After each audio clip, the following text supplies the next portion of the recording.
আজকের এই নুরানি জালসা একজন আল্লাহ তাবারাক ওয়া তাআলার নেক বান্দার ইসালে সওয়াবের জন্য উরুস উপলক্ষে জালসা।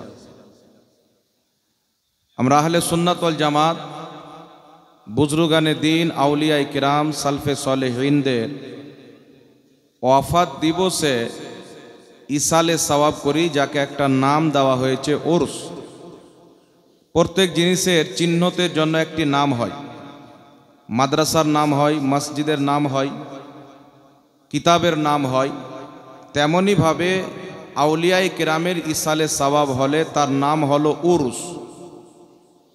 উরুস এই জন্য বলা হয়, যখন কোনো আল্লাহ পাকের নেক বান্দা কবরের 3টা প্রশ্নের উত্তর সঠিকভাবে দিয়ে দেয়, আল্লাহ তাবারাক ওয়া তাআলা বলেন যে একে ওইভাবে ঘুমিয়ে দাও যেমনভাবে দুলহান ঘুমিয়ে যায়। তো দুলহানকে মানে উরুস বলা হয়। তো যেই দিনে আউলিয়ায়ে কিরাম ইন্তিকাল করেন সেই দিন তাদেরকে তাদের কবরে দুলহানের মতন ঘুমিয়ে দেওয়া হয়, মানে কোনো চিন্তা কোনো টেনশন থাকে না। এই জন্য ওই নিসবতকে কেন্দ্র করে এর নাম উরুস দেওয়া হয়েছে। সহিহ বুখারীর মধ্যে একটি হাদিস এসেছেন, নবী পাক সাল্লাল্লাহু তাআলা আলাইহি ওয়াসাল্লাম উহুদের শহীদগণের মাজার জিয়ারত করতে গেলেন। তিনাদের মাজার জিয়ারত করার পর দোয়া করলেন। দোয়া করার পর রাসূল পাক সাল্লাল্লাহু তাআলা আলাইহি ওয়াসাল্লাম মিম্বারে দাঁড়ালেন। যেমন আজকে আমরা মেম্বারে বসে আছি, রাসূল পাক মিম্বারে দাঁড়ালেন, সাহাবায়ে কেরাম নিচে থাকলেন যেমন আপনারা বসে আছেন। নবী পাক সাল্লাল্লাহু আলাইহি ওয়াসাল্লাম মাজার জিয়ারত করার পর মিম্বারে দাঁড়িয়ে বক্তব্য রাখলেন আর সাহাবায়ে কেরামকে বললেন, আমি তোমাদের মধ্য থেকে বিদায় নিব, আমি পর্দা করে যাব, কিন্তু আমি তোমাদের প্রতি সাক্ষী থাকব। সাক্ষী অর্থাৎ তোমাদের প্রতি হাজির ও নাজির থাকব। এটা মনে করিও না যে আমার ইন্তিকালের পর তোমাদেরকে দেখতে পাবো না, তোমাদের আমল সম্পর্কে জানবো না, তোমাদের খবর রাখবো না।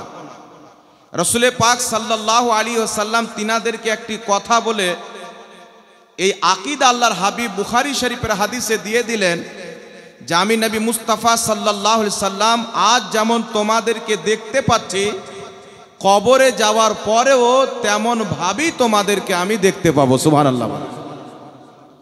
নবী পাক সাল্লাল্লাহু আলাইহি ওয়াসাল্লাম বললেন, বুখারী শরীফের হাদিস, ইন্নী ওয়াল্লাহি লা আনজুরু ইলা হাউদিল আন।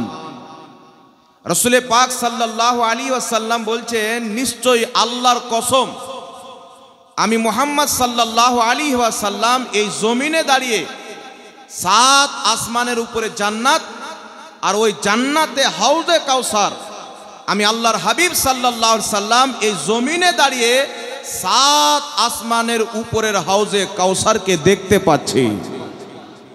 রাসূল পাক সাল্লাল্লাহু আলাইহি ওয়াসাল্লাম সাহাবীদেরকে এই আকীদা দিচ্ছেন যে আমি 2 মণ মাটির তলাতে চলে যাব, তারপর এটা মনে করিও না যে রাসূল পাক আমাদেরকে দেখতে পাবেন না।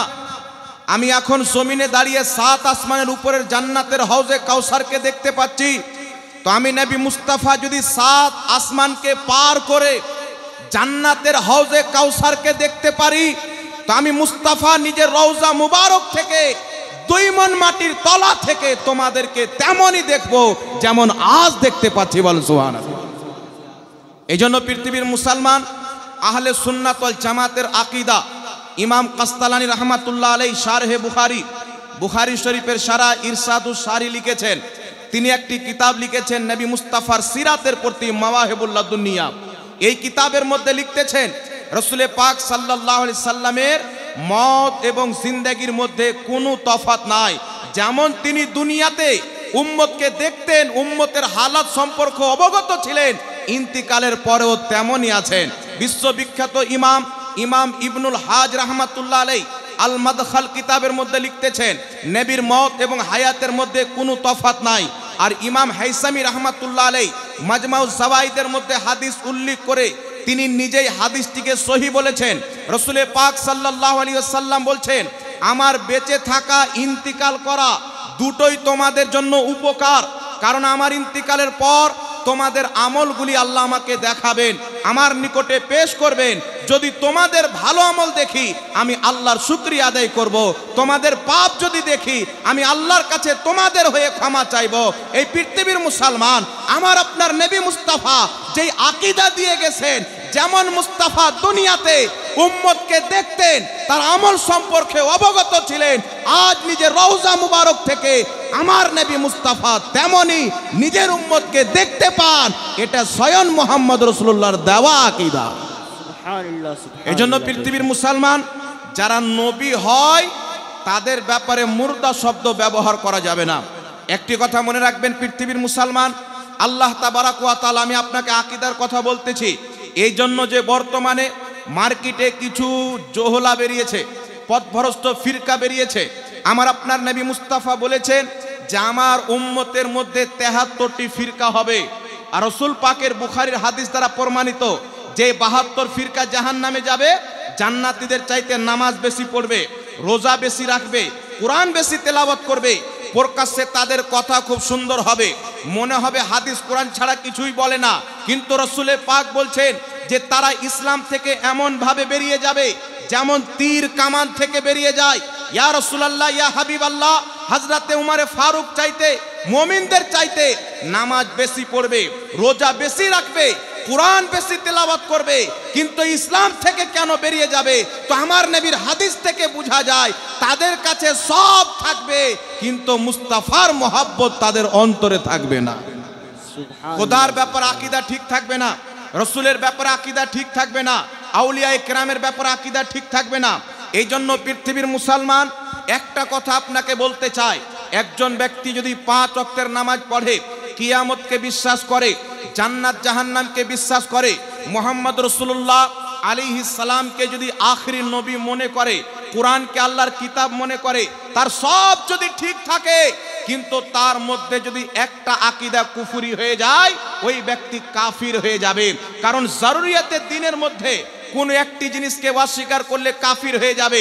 ইবলিসের 90 কোটি বছর ইবাদত ছিল, কিয়ামতকে বিশ্বাস করত, আল্লাহ পাককে এক মানত, 90 কোটি বছর ইবাদত করেছিল, কিন্তু ইবলিস আদমকে মানতে পারল না, আল্লাহ তাকে কাফির বলে ঘোষণা করে দিলেন। পৃথিবীর মুসলমান গোলাম আহমদ কাদিয়ানি ছিল, কিয়ামতকে বিশ্বাস করত, 5 ওয়াক্তের নামাজ পড়তো, বুখারী মুসলিম মাদ্রাসায় পড়াতো, কিন্তু নিজেকে নবী দাবি করে নিল, কাফির ও মুরতাদ হয়ে গেল। এই জন্য ইসলামিক মূল বিষয়ের মধ্যে কোনো একটিকে অস্বীকার করলে কাফির হয়ে যাবে।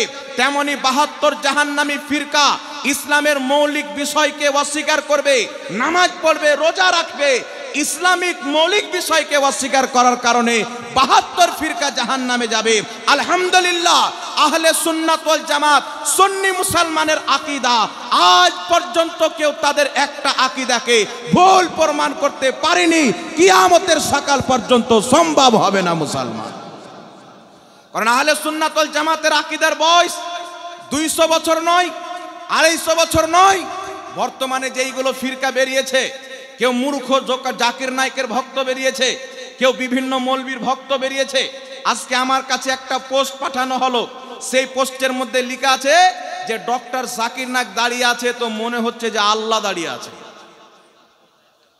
এই পৃথিবীর মুসলমান দুঃখ হয়, আমার নবী মুস্তাফা 1450 বছর পূর্বে বলেছেন কিয়ামতের পূর্বে এমন একটা যুগ চলে আসবে, জামানা চলে আসবে, মানুষ মূর্খদেরকে, জাহিলদেরকে দ্বীনের সরদার বানিয়ে নিবে, মুফতি দেওয়ার ফতোয়ার মাসনাদের যোগ্য বানিয়ে নিবে, তাদেরকে মসলা জিজ্ঞাসা করবে, তাদের কাছ থেকে দ্বীন শিখবে, সে নিজেই পথভ্রষ্ট থাকবে, এই জাতিকে পথভ্রষ্ট করবে। এই জন্য পৃথিবীর মুসলমান কোন ব্যক্তি ইংরেজি ভাষায় যতই কোরআন পড়ে নেক, বাংলা ভাষায় যতই কোরআন পড়ে নেক, যারা মাদ্রাসাতে পড়াশোনা করে যোগ্য আলিমে দ্বীন হয়, খোদার ইজ্জতের কসম খেয়ে বলি, তাদের কদমের জুতোর সমতুল্য জ্ঞান সে অর্জন করতে পারে না। এই জন্য পৃথিবীর মুসলমান এই ধরনের জাহিলকে ফলো করে জাহান্নামে যাওয়া যাবে না। ফলো যদি করতে হয় বাগদাদের গাউসে আজমকে ফলো করতে হবে, ফলো যদি করতে হয় আজমিরের খাজা মঈনুদ্দিনকে ফলো করতে হবে, ফলো যদি করতে হয় বরেলির আহমদ রাজাকে ফলো করতে হবে, ফলো যদি করতে হয় মখদুমে সিমনাকে ফলো করতে হবে। তারা খোদাকে রাজি করে জান্নাতি হয়ে গেছেন, তাদের পিছে পিছে চলনেওয়ালাও জান্নাতে চলে যাবে। বল সুবহানাল্লাহ। नारे तकबीर, नारे रिसालत, नारे हैदरी, नारे हैदरी। এ মুসলমান ভাই, বর্তমান জামানাতে নতুন নতুন নাম দিয়ে লোক বেরিয়েছেন, মানুষকে গুমরা করে, বাংলা শিক্ষিত লোকদেরকে ধরে চটি বই দিয়ে দেয়, এখানে হাত বাঁধতে হবে, এখানে হাত বাঁধতে হবে, আমিন জোরে বলতে হবে। কিন্তু আপনি যে তার বইটা নিলেন, একটা প্রশ্ন আপনাদেরকে করতে চাই, আল্লাহ আপনাদেরকে জ্ঞানী গুণী বানিয়েছেন। পৃথিবীর মুসলমান, যেই দলের আকীদা আল্লাহ মিথ্যা বলতে পারে, ওই দলের মৌলবি কত মিথ্যা বলতে পারে আপনি চিন্তা করেন। যেই দলের আকীদা আল্লাহ মিথ্যা বলতে পারে, সেই দলের মৌলবীর কিতাবে যে সহি লিখেছে এটা আমি কি করে মানতে পারি? সেই দলের মৌলবী কিতাবে চুরি করেনি আমি কি করে মানতে পারি? আমার কাছে বর্তমানে ওই মতবাদের লোক, জাকির নায়েক মতবাদের লোকদের যে কিতাব রয়েছেন, আমি গবেষণা করে একটা নয় দুটা নয় 1300টা চুরি তাদের কিতাব থেকে বের করে নিজের খাতাতে নোট করে রেখেছি মুসলমান। 1300টা চুরি। তার আগে গবেষণা করলে কত পাওয়া যাবে? এই ধরনের লোক বই যদি আপনাকে দিয়ে দেয়, জাল হাদিসের নিচে লেখা আছে সহি হাদিস, আপনি তো বুঝবেন না ভাই কোথায় চুরি করলো। এই জন্য পৃথিবীর মুসলমান, এদের আকীদা খোদা মিথ্যা বলতে পারে, আমি এটা বানোয়াট বলতেছি না। এদের কত ভয়ানক আকীদা শুনেন। আল্লাহ তাবারাক ওয়া তাআলা কিছু জিনিস রয়েছেন যেটা আল্লাহর জন্য করা হচ্ছে মহল। প্রথমে একটা কথা শুনে দিই, আমরা আহলে সুন্নাত ওয়াল জামাত জাকির নায়েককে আমরা মানি না। কেন মানি না? কারণ আপনার সামনে বলে দিচ্ছি, রেকর্ডিং হচ্ছে, হাজারো মানুষ শুনবে, তার মান্যওয়ালাও শুনবে। আমার বেঁচে থাকা পর্যন্ত চ্যালেঞ্জ, জাকির নায়েকের এই আকীদার সাথে কেউ যদি আমার সাথে মুনাজারা করতে চায়, আলহামদুলিল্লাহ 24 ঘন্টা আমরা প্রস্তুত আছি মুসলমান। সুবহানাল্লাহ, সুবহানাল্লাহ। বেশক তার আকীদা শুনেন। আমার কাছে কিতাবগুলি আছে আলহামদুলিল্লাহ, মোবাইলে অরিজিনাল ফটো তোলা আছে, গাড়িতে কিতাব রাখা আছে। সে নিজের কিতাব জাকির নায়েকের লেকচার সমগ্রের মধ্যে লেখা আছে, স্পষ্ট ভাষায় লিখতেছে, ইসলামিক দৃষ্টিকোণ থেকে 4 জন মহিলা নবী এসেছে। হযরতে ফাতেমা, হযরতে মারিয়াম, হযরতে আসিয়া, হযরতে খাদিজাতুল কুবরা। কিন্তু আল্লাহ পাক কুরআন পাকে বলছেন, আমি কোন মহিলার প্রতি ওহী অবতীর্ণ করিনি, কোন মহিলাকে নবুয়ত দিইনি। এখন আপনারা বলেন পৃথিবীর মুসলমান, যেই ব্যক্তির বক্তব্য খোদার কুরআনের বিপক্ষে হবে, সেই ব্যক্তি নিজেই মুসলমান নয়, তো যে তাকে ফলো করবে সে কি করে মুসলমান হতে পারে? সুবহানাল্লাহ, সুবহানাল্লাহ। বেশক শুধু তাই নয়, পৃথিবীর মুসলমান এখন পর্যন্ত সোশ্যাল মিডিয়ার মাধ্যমে তার বক্তব্য ভেসে বেড়াচ্ছে। তার কিতাব আমাদের কাছে রয়েছে, আহলে সুন্নাত ওয়াল জামাতের আকীদা, কোরআন এবং হাদিসের আকীদা, আল্লাহ আল্লাহ রসুলের দেওয়া আকীদা হচ্ছে, আল্লাহ পাক জুলুম করতে পারে না, আল্লাহ পাক মানুষের রূপ ধরে আসতে পারে না। এই জিনিসগুলি হচ্ছে আল্লাহর জন্য মহল। কিন্তু সে নিজের কিতাবের মধ্যে লিখছে আল্লাহ পাক জুলুম করতে পারে। সে নায়েক নিজের কিতাবের মধ্যে লিখতেছে যে আল্লাহ তাবারাক ওয়া তাআলা মানুষের রূপ নিয়ে আসতে পারে না। যদি মানুষের রূপ নিয়ে চলে আসে তো আর আল্লাহ হতেই পারে না। আল্লাহ যদি মানুষের রূপ নিয়ে চলে আসে তার আল্লাহ হতে পারবে না, মানে আল্লাহ কি হয়ে যাবে? ধ্বংস হয়ে যাবে। এবার আপনারা বলেন, আল্লাহর জন্য ধ্বংস আছে? আল্লাহ জুলুম করতে পারে? আল্লাহ কি মিথ্যা বলতে পারে? এই পৃথিবীর মুসলমান, এই মতবাদের লোক নিজের নাম দিয়েছেন আহলে হাদিস, যাতে সাধারণ লোক বুঝতে পারে যারা হাদিস মান্যকারী। কিন্তু তাদের ইমাম ইসমাইল দেহলভী তাকওয়াতুল ঈমান কিতাবে, এক রোজা কিতাবের মধ্যে লিখেছেন যে আল্লাহ মিথ্যা বলতে পারে। আর বিশ্ববিখ্যাত ইমাম তাহাবী রাহমাতুল্লাহ আলাইহি 1200 বছর পূর্বে আকীদাতুত তাহাবীর মধ্যে লিখেছেন, কেউ যদি বলে আল্লাহ মিথ্যা বলতে পারে সেই ব্যক্তি কাফির হয়ে যাবে। ইমাম ফখরুদ্দিন রাজি রাহমাতুল্লাহ আলাইহি তাফসীরে কবিরের মধ্যে লিখেছেন, কেউ যদি বলে খোদা মিথ্যা বলতে পারে সেই ব্যক্তি কাফির হয়ে যাবে। আহলে সুন্নাত ওয়াল জামাত শুধু নয়, প্রত্যেক মুহাদ্দিসিনে কেরাম যারা আহলে সুন্নাত ওয়াল জামাত জান্নাতি পথের লোক, সকলেই বিষয়ে একমত। কেউ যদি বলে খোদা মিথ্যা বলতে পারে ওই ব্যক্তি কাফির হয়ে যাবে, মুসলমান থাকতে পারে না। আর আহলে হাদিসদের ইমাম লিখছে খোদা মিথ্যা বলতে পারে তো কোরআন হাদিস মোতাবিক তারা মুসলমান নয়, তো যেই পদ্ধতিতে নামাজ পড়ুক তার নামাজ নয়। সুবহানাল্লাহ, সুবহানাল্লাহ। বেশক এবার চলে আসেন পৃথিবীর মুসলমান, আমি আপনাদেরকে বলি, এই যে দল বেরিয়েছে জাকির নায়েক হোক আর তার মান্যকারী হোক, এদের আকীদা আর হিন্দুদের আকীদার মধ্যে কোনো তফাৎ নাই, কোনো তফাৎ নাই। এরা আমাদের প্রতি ইলজাম করে সামনে মাজার শরীফ আছে, আমাদের সামনে মাজার শরীফ তো এটা ইলজাম দেয় কি সুন্নিদের আছে মাজার, হিন্দুদের আছে দুর্গা মন্দির। সুন্নিদের পীর বাবা, হিন্দুদের পণ্ডিত বাবা। সুন্নিদের আছে কি আপনার সিরনি, আর হিন্দুদের আছে প্রাসাদ। এইভাবে যুক্তি দিয়ে মানুষকে মেসেজ দিতে চায় যে হিন্দু আর সুন্নির মধ্যে কোনো তফাৎ নাই। এবার আমি আপনাকে বলছি ব্রাদার ইসলাম, এটা কত খাতারনাক কথা। একজন মুসলমানের প্রতি হিন্দুদের সাথে তুলনা দিয়ে মুশরিক বানানো। আমার হাবিব বলতেছেন বুখারীর মধ্যে, কোন ব্যক্তি যদি কোনো মুসলমানকে কাফির বলে, সে যদি কাফির না হয়, কাফির বলনেওয়ালা নিজেই কাফির হয়ে যাবে। এবার আপনাকে বলতে চাই বাবা, আমি কয়েকটি দলিল দিচ্ছি ইসলামের আকীদা কি, সাহাবীর কি আকীদা। আজকে সোশ্যাল মিডিয়ার মাধ্যমে হোক আর বিভিন্ন লোক নিজের আকীদা বানিয়ে নিয়েছে যে ওলিয়া উলিয়ার মাজার গেলে শিরিক হয়ে যাবে। সাহাবায়ে কেরাম কোনোদিন মুসিবতে পড়ে নবী মুস্তাফার মাজার যায়নি। আল্লাহর ইজ্জতের কসম খেয়ে বলি, আমি এটা হাদিস থেকে, মুহাদ্দিসদের কিতাব থেকে প্রমাণ করার জন্য 24 ঘন্টা প্রস্তুত রয়েছি যে আমার নবী মুস্তাফা নিজের নেক উম্মতদেরকে স্বপ্নের মাধ্যমে এবং সাহাবায়ে কেরাম নিজের জামানাতে এই আকীদা পোষণ করেছেন যে কোথাও গিয়ে যদি কাজ না হয়, মুস্তাফার মাজারে চলে যাও বা খোদার ওলিদের মাজারে চলে যাও, সেখানে তার ওসিলায় দোয়া করো, তোমার কাজ হয়ে যাবে। বল সুবহানাল্লাহ। কয়েকটি দলিল দিচ্ছি আর সহি হাদিস থেকে। আর আমি চ্যালেঞ্জ করতেছি যে আমি যে হাদিসটা পড়তে যাচ্ছি, কোন মায়ের লাল যদি এটাকে জয়ী প্রমাণ করতে পারে, তা আমার পক্ষ থেকে তাকে 10 লক্ষ টাকা পুরস্কার দেওয়া হবে। শত শত ক্যামেরায় রেকর্ডিং হচ্ছে বাবা। আমি বলছি সাহাবার কি আকীদা ছিল, আমার নবী মুস্তাফা কি আকীদা দিয়েছেন, একটু লক্ষ্য করে শুনেন। কিতাবটির নাম হচ্ছে মুসান্নাফে ইবনে আবি শাইবা। কি নাম বললাম? মুসান্নাফে ইবনে আবি শাইবা। লেখক হচ্ছে ইমাম ইবনে আবি শাইবা, ইমাম বুখারীর ওস্তাদ, ইমাম মুসলিমের ওস্তাদ, ইমাম ইবনে মাজার ওস্তাদ।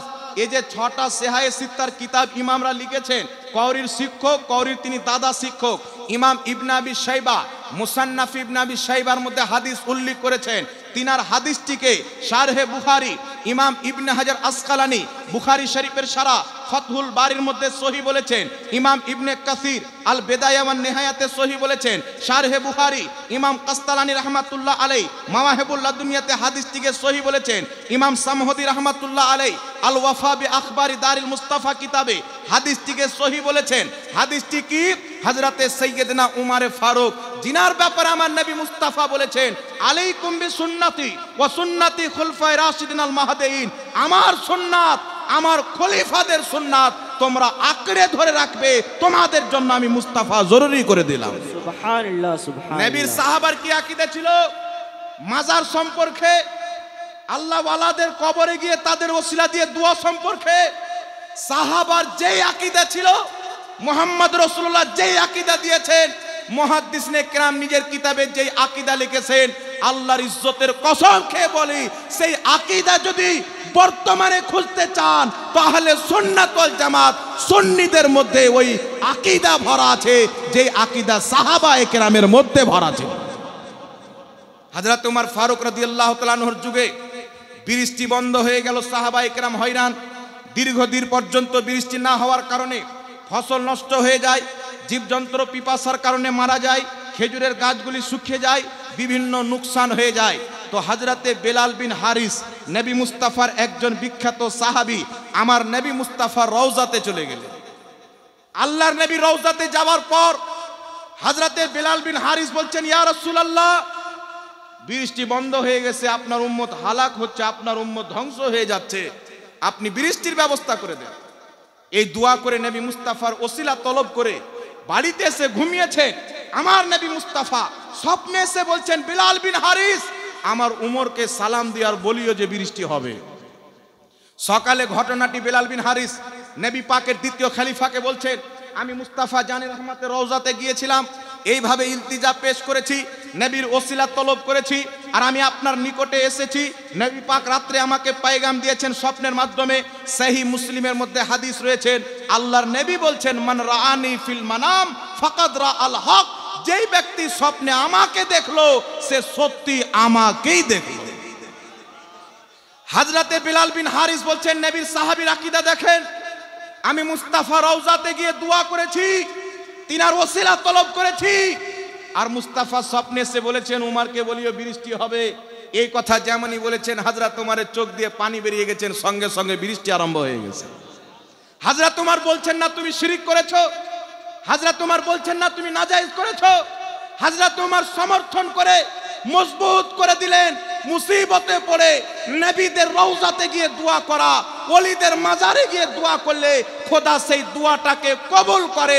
এটা সুন্নিদের বানানো আকীদা নয়। 1450 বছর পূর্বে নবীর সাহাবীর যে আকীদা ছিল ওই আকীদা আজকে সুন্নিদের মধ্যে ভরা আছে। সুবহানাল্লাহ সুবহানাল্লাহ। এবার চলে আসেন পৃথিবীর মুসলমান বিশ্ববিখ্যাত ইমাম ইবনে হাজার আসকালানী রাহমাতুল্লাহ আলাইহি, জিনাকে কেউ বাদ দিতে পারে না।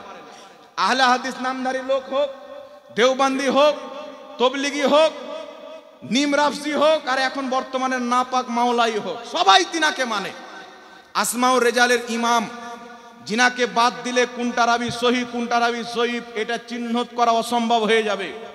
এই ইমাম ইবনে হাজার আসকালানী রাহমাতুল্লাহ আলাইহি নিজের কিতাব তাহজিবুত তাহজিবের মধ্যে লিখতেছেন যে ইমাম হাকিম রাহমাতুল্লাহ আলাইহি, যিনি হাকিম আল মুস্তাদরাক নামে একটি হাদিসের কিতাব লিখেছেন, আল মুস্তাদরাক আলা সহিহাইন, হাদিসের কিতাব লিখনে वाला মুহাদ্দিস ইমাম হাকিম রাহমাতুল্লাহ আলাইহি বলছেন যে নিশাপুরে ইমাম আলী নিশাপুরি রাহমাতুল্লাহ আলাইহি উনি স্বপ্নে দেখছেন উনাকে খারিসের ব্যারাম হয়েছিল। কিসের ব্যারাম? খারিসের ব্যারাম হয়ে গেছে। ডক্টরকে দেখাচ্ছেন, ঠিক হচ্ছে না, অসুস্থ ব্যক্তি হয়ে গেছেন। উনি বিভিন্ন দাওয়াই খেলেন, ওষুধ খেলেন, ট্রিটমেন্ট করলেন, এলাজ করালেন, উনার খারিসের অসুখ ঠিক হয় না। চিন্তায় চিন্তিত হয়ে রাত্রিতে বিছানায় ঘুমিয়ে আছেন। তিনি বলছেন রাত্রে মুহাম্মদ রাসূলুল্লাহ আমার স্বপ্নে এসেছেন। আল্লাহর নবী আলাইহিস সালাতু ওয়াস সালাম এসে বলছেন আজ থেকে কম বেশি 1250 বছর পূর্বে 1200 বছর পূর্বে ইন্তিকাল করেছেন হযরতে ইয়াহিয়া বিন ইয়াহিয়া, বহুত বড় মুহাদ্দিস, আল্লাহর ওলি। রাসূল পাক এসে বলছেন ইমাম নিশাপুরীকে, তুমি ইয়াহিয়া বিন ইয়াহিয়ার কবরে গিয়ে সাহায্য প্রার্থনা করো, তোমার অসুখ দূর হয়ে যাবে। হযরতে নিশাপুরী রাহমাতুল্লাহ আলাইহি সকাল হয়েছে, ফজরের নামাজ আদায় করে সঙ্গে সঙ্গে হযরতে ইয়াহিয়া বিন ইয়াহিয়া রাদিয়াল্লাহু তাআলা আনহুর মাজারে গিয়েছেন। তিনি বলছেন সেখানে গিয়ে তার ওসিলা দিয়ে খোদার কাছে দোয়া করলাম, সঙ্গে সঙ্গে আমার খারিজ ঠিক হয়ে গেল। পৃথিবীর মুসলমান ইমাম নিশাপুরী হাকিম নিশাপুরী বয়ান করছেন, ইমাম আলী নিশাপুরী তিনার সঙ্গে ঘটনা ঘটছেন। ইমাম ইবনে হাজার আসকালানী ঘটনাটি নিজের কিতাবে লিখছেন। মুস্তাফা স্বপ্নে এসে ওলির মাজারে গিয়ে দোয়া করতে বলছেন। এখান থেকে কি বোঝা যায় যে ওলি আউলিয়ার মাজারে দোয়া কবুল হয়, তাদের ওসিলা ধরা যায়। এটা আজকের আকীদা নয়, এটা মুহাম্মদ রাসূলুল্লাহর দেওয়া আকীদা। সুবহানাল্লাহ। এটাই ছিল মুহাদ্দিসদের আকীদা। কিন্তু পৃথিবীতে কোন লামাযহাবী, কোন জোকার নায়কের ভক্ত, যে জোকার নায়ক কুরআন পাকের প্রতি মিথ্যাচার করতেছে যে আল্লাহর কুরআনে রয়েছে 25টি আয়াত ওসিলা হারাম, একটা আয়াত নয়। সে বলছে আল্লাহ কুরআন পাকে 25টি আয়াত নাজিল করেছেন, ওসিলা হারাম। আজ পর্যন্ত ভিডিও আছে, কিয়ামতের সকাল পর্যন্ত একটা আয়াত দেখাতে পারে না। আর আমি শুধু আপনাদের সামনে নয়, আসামে প্রোগ্রামে গিয়েছিলাম, আমার নাম শুনে ওয়াহাবিরা 200-250 মৌলবি জমা করেছে, চতুর সাইডে আমাকে ঘিরে বসেছে। আমি সেখানে লামাযহাবীদের মাদ্রাসার ফিল্ডে জালসা হচ্ছিল, আমি চ্যালেঞ্জ করেছিলাম যে আমি বাংলার মাটি থেকে এসেছি, এখানে তাদের মাদ্রাসা আছে, নবী এবং ওলিদের ওসিলা দিয়ে তাদের মাজারে দোয়া করাকে যদি কোনো লামাযহাবী শিরক তো দূরের কথা নিষেধ যদি প্রমাণ করতে পারে, আমি জুতোর গলা মালাই দিয়ে যাব। আর আলহামদুলিল্লাহ ইমাম আহমদ রাজার ফাইজ ও কারামে আমি প্রমাণ করব এটা সুন্নিদের বানানো আকীদা নয়, এটা মুস্তাফার দেওয়া আকীদা, সাহাবায়ে কেরামের দেওয়া আকীদা। মুসলমান নারে তাকবীর, নারে রিসালাত, নারে হায়দারি, নারে হায়দারি, নারে হায়দারি। আজ পর্যন্ত যদি ফেস টু ফেস আসতে ভয় লাগে তো অনলাইনের মাধ্যমে বসিয়ে দেন, আউলিয়া ইকরামের মাজারে তাদের ওসিলা দিয়ে দোয়া করা, নবী মুস্তাফার ওসিলা নিয়ে সাহায্য চাওয়াকে যদি কেউ নিষেধ প্রমাণ করতে পারে, আমি উঁচু কণ্ঠে চ্যালেঞ্জ করে গেলাম তাকে আমার পক্ষ থেকে 10 লক্ষ টাকা পুরস্কার দেওয়া হবে। কিন্তু আমাকে এটা ইয়াকিন রয়েছে না খঞ্জর উঠেগা না তলোয়ার তুমসে, ये बाजू मेरे आजमाए हुए। 200 বছর ধরে আজ পর্যন্ত আমাদেরকে কোথাও হারাতে পারেনি, কারণ আমাদের আকীদা চাপাবাজি করে তৈরি করা হয়নি। এটা আমরা প্রমাণ করব।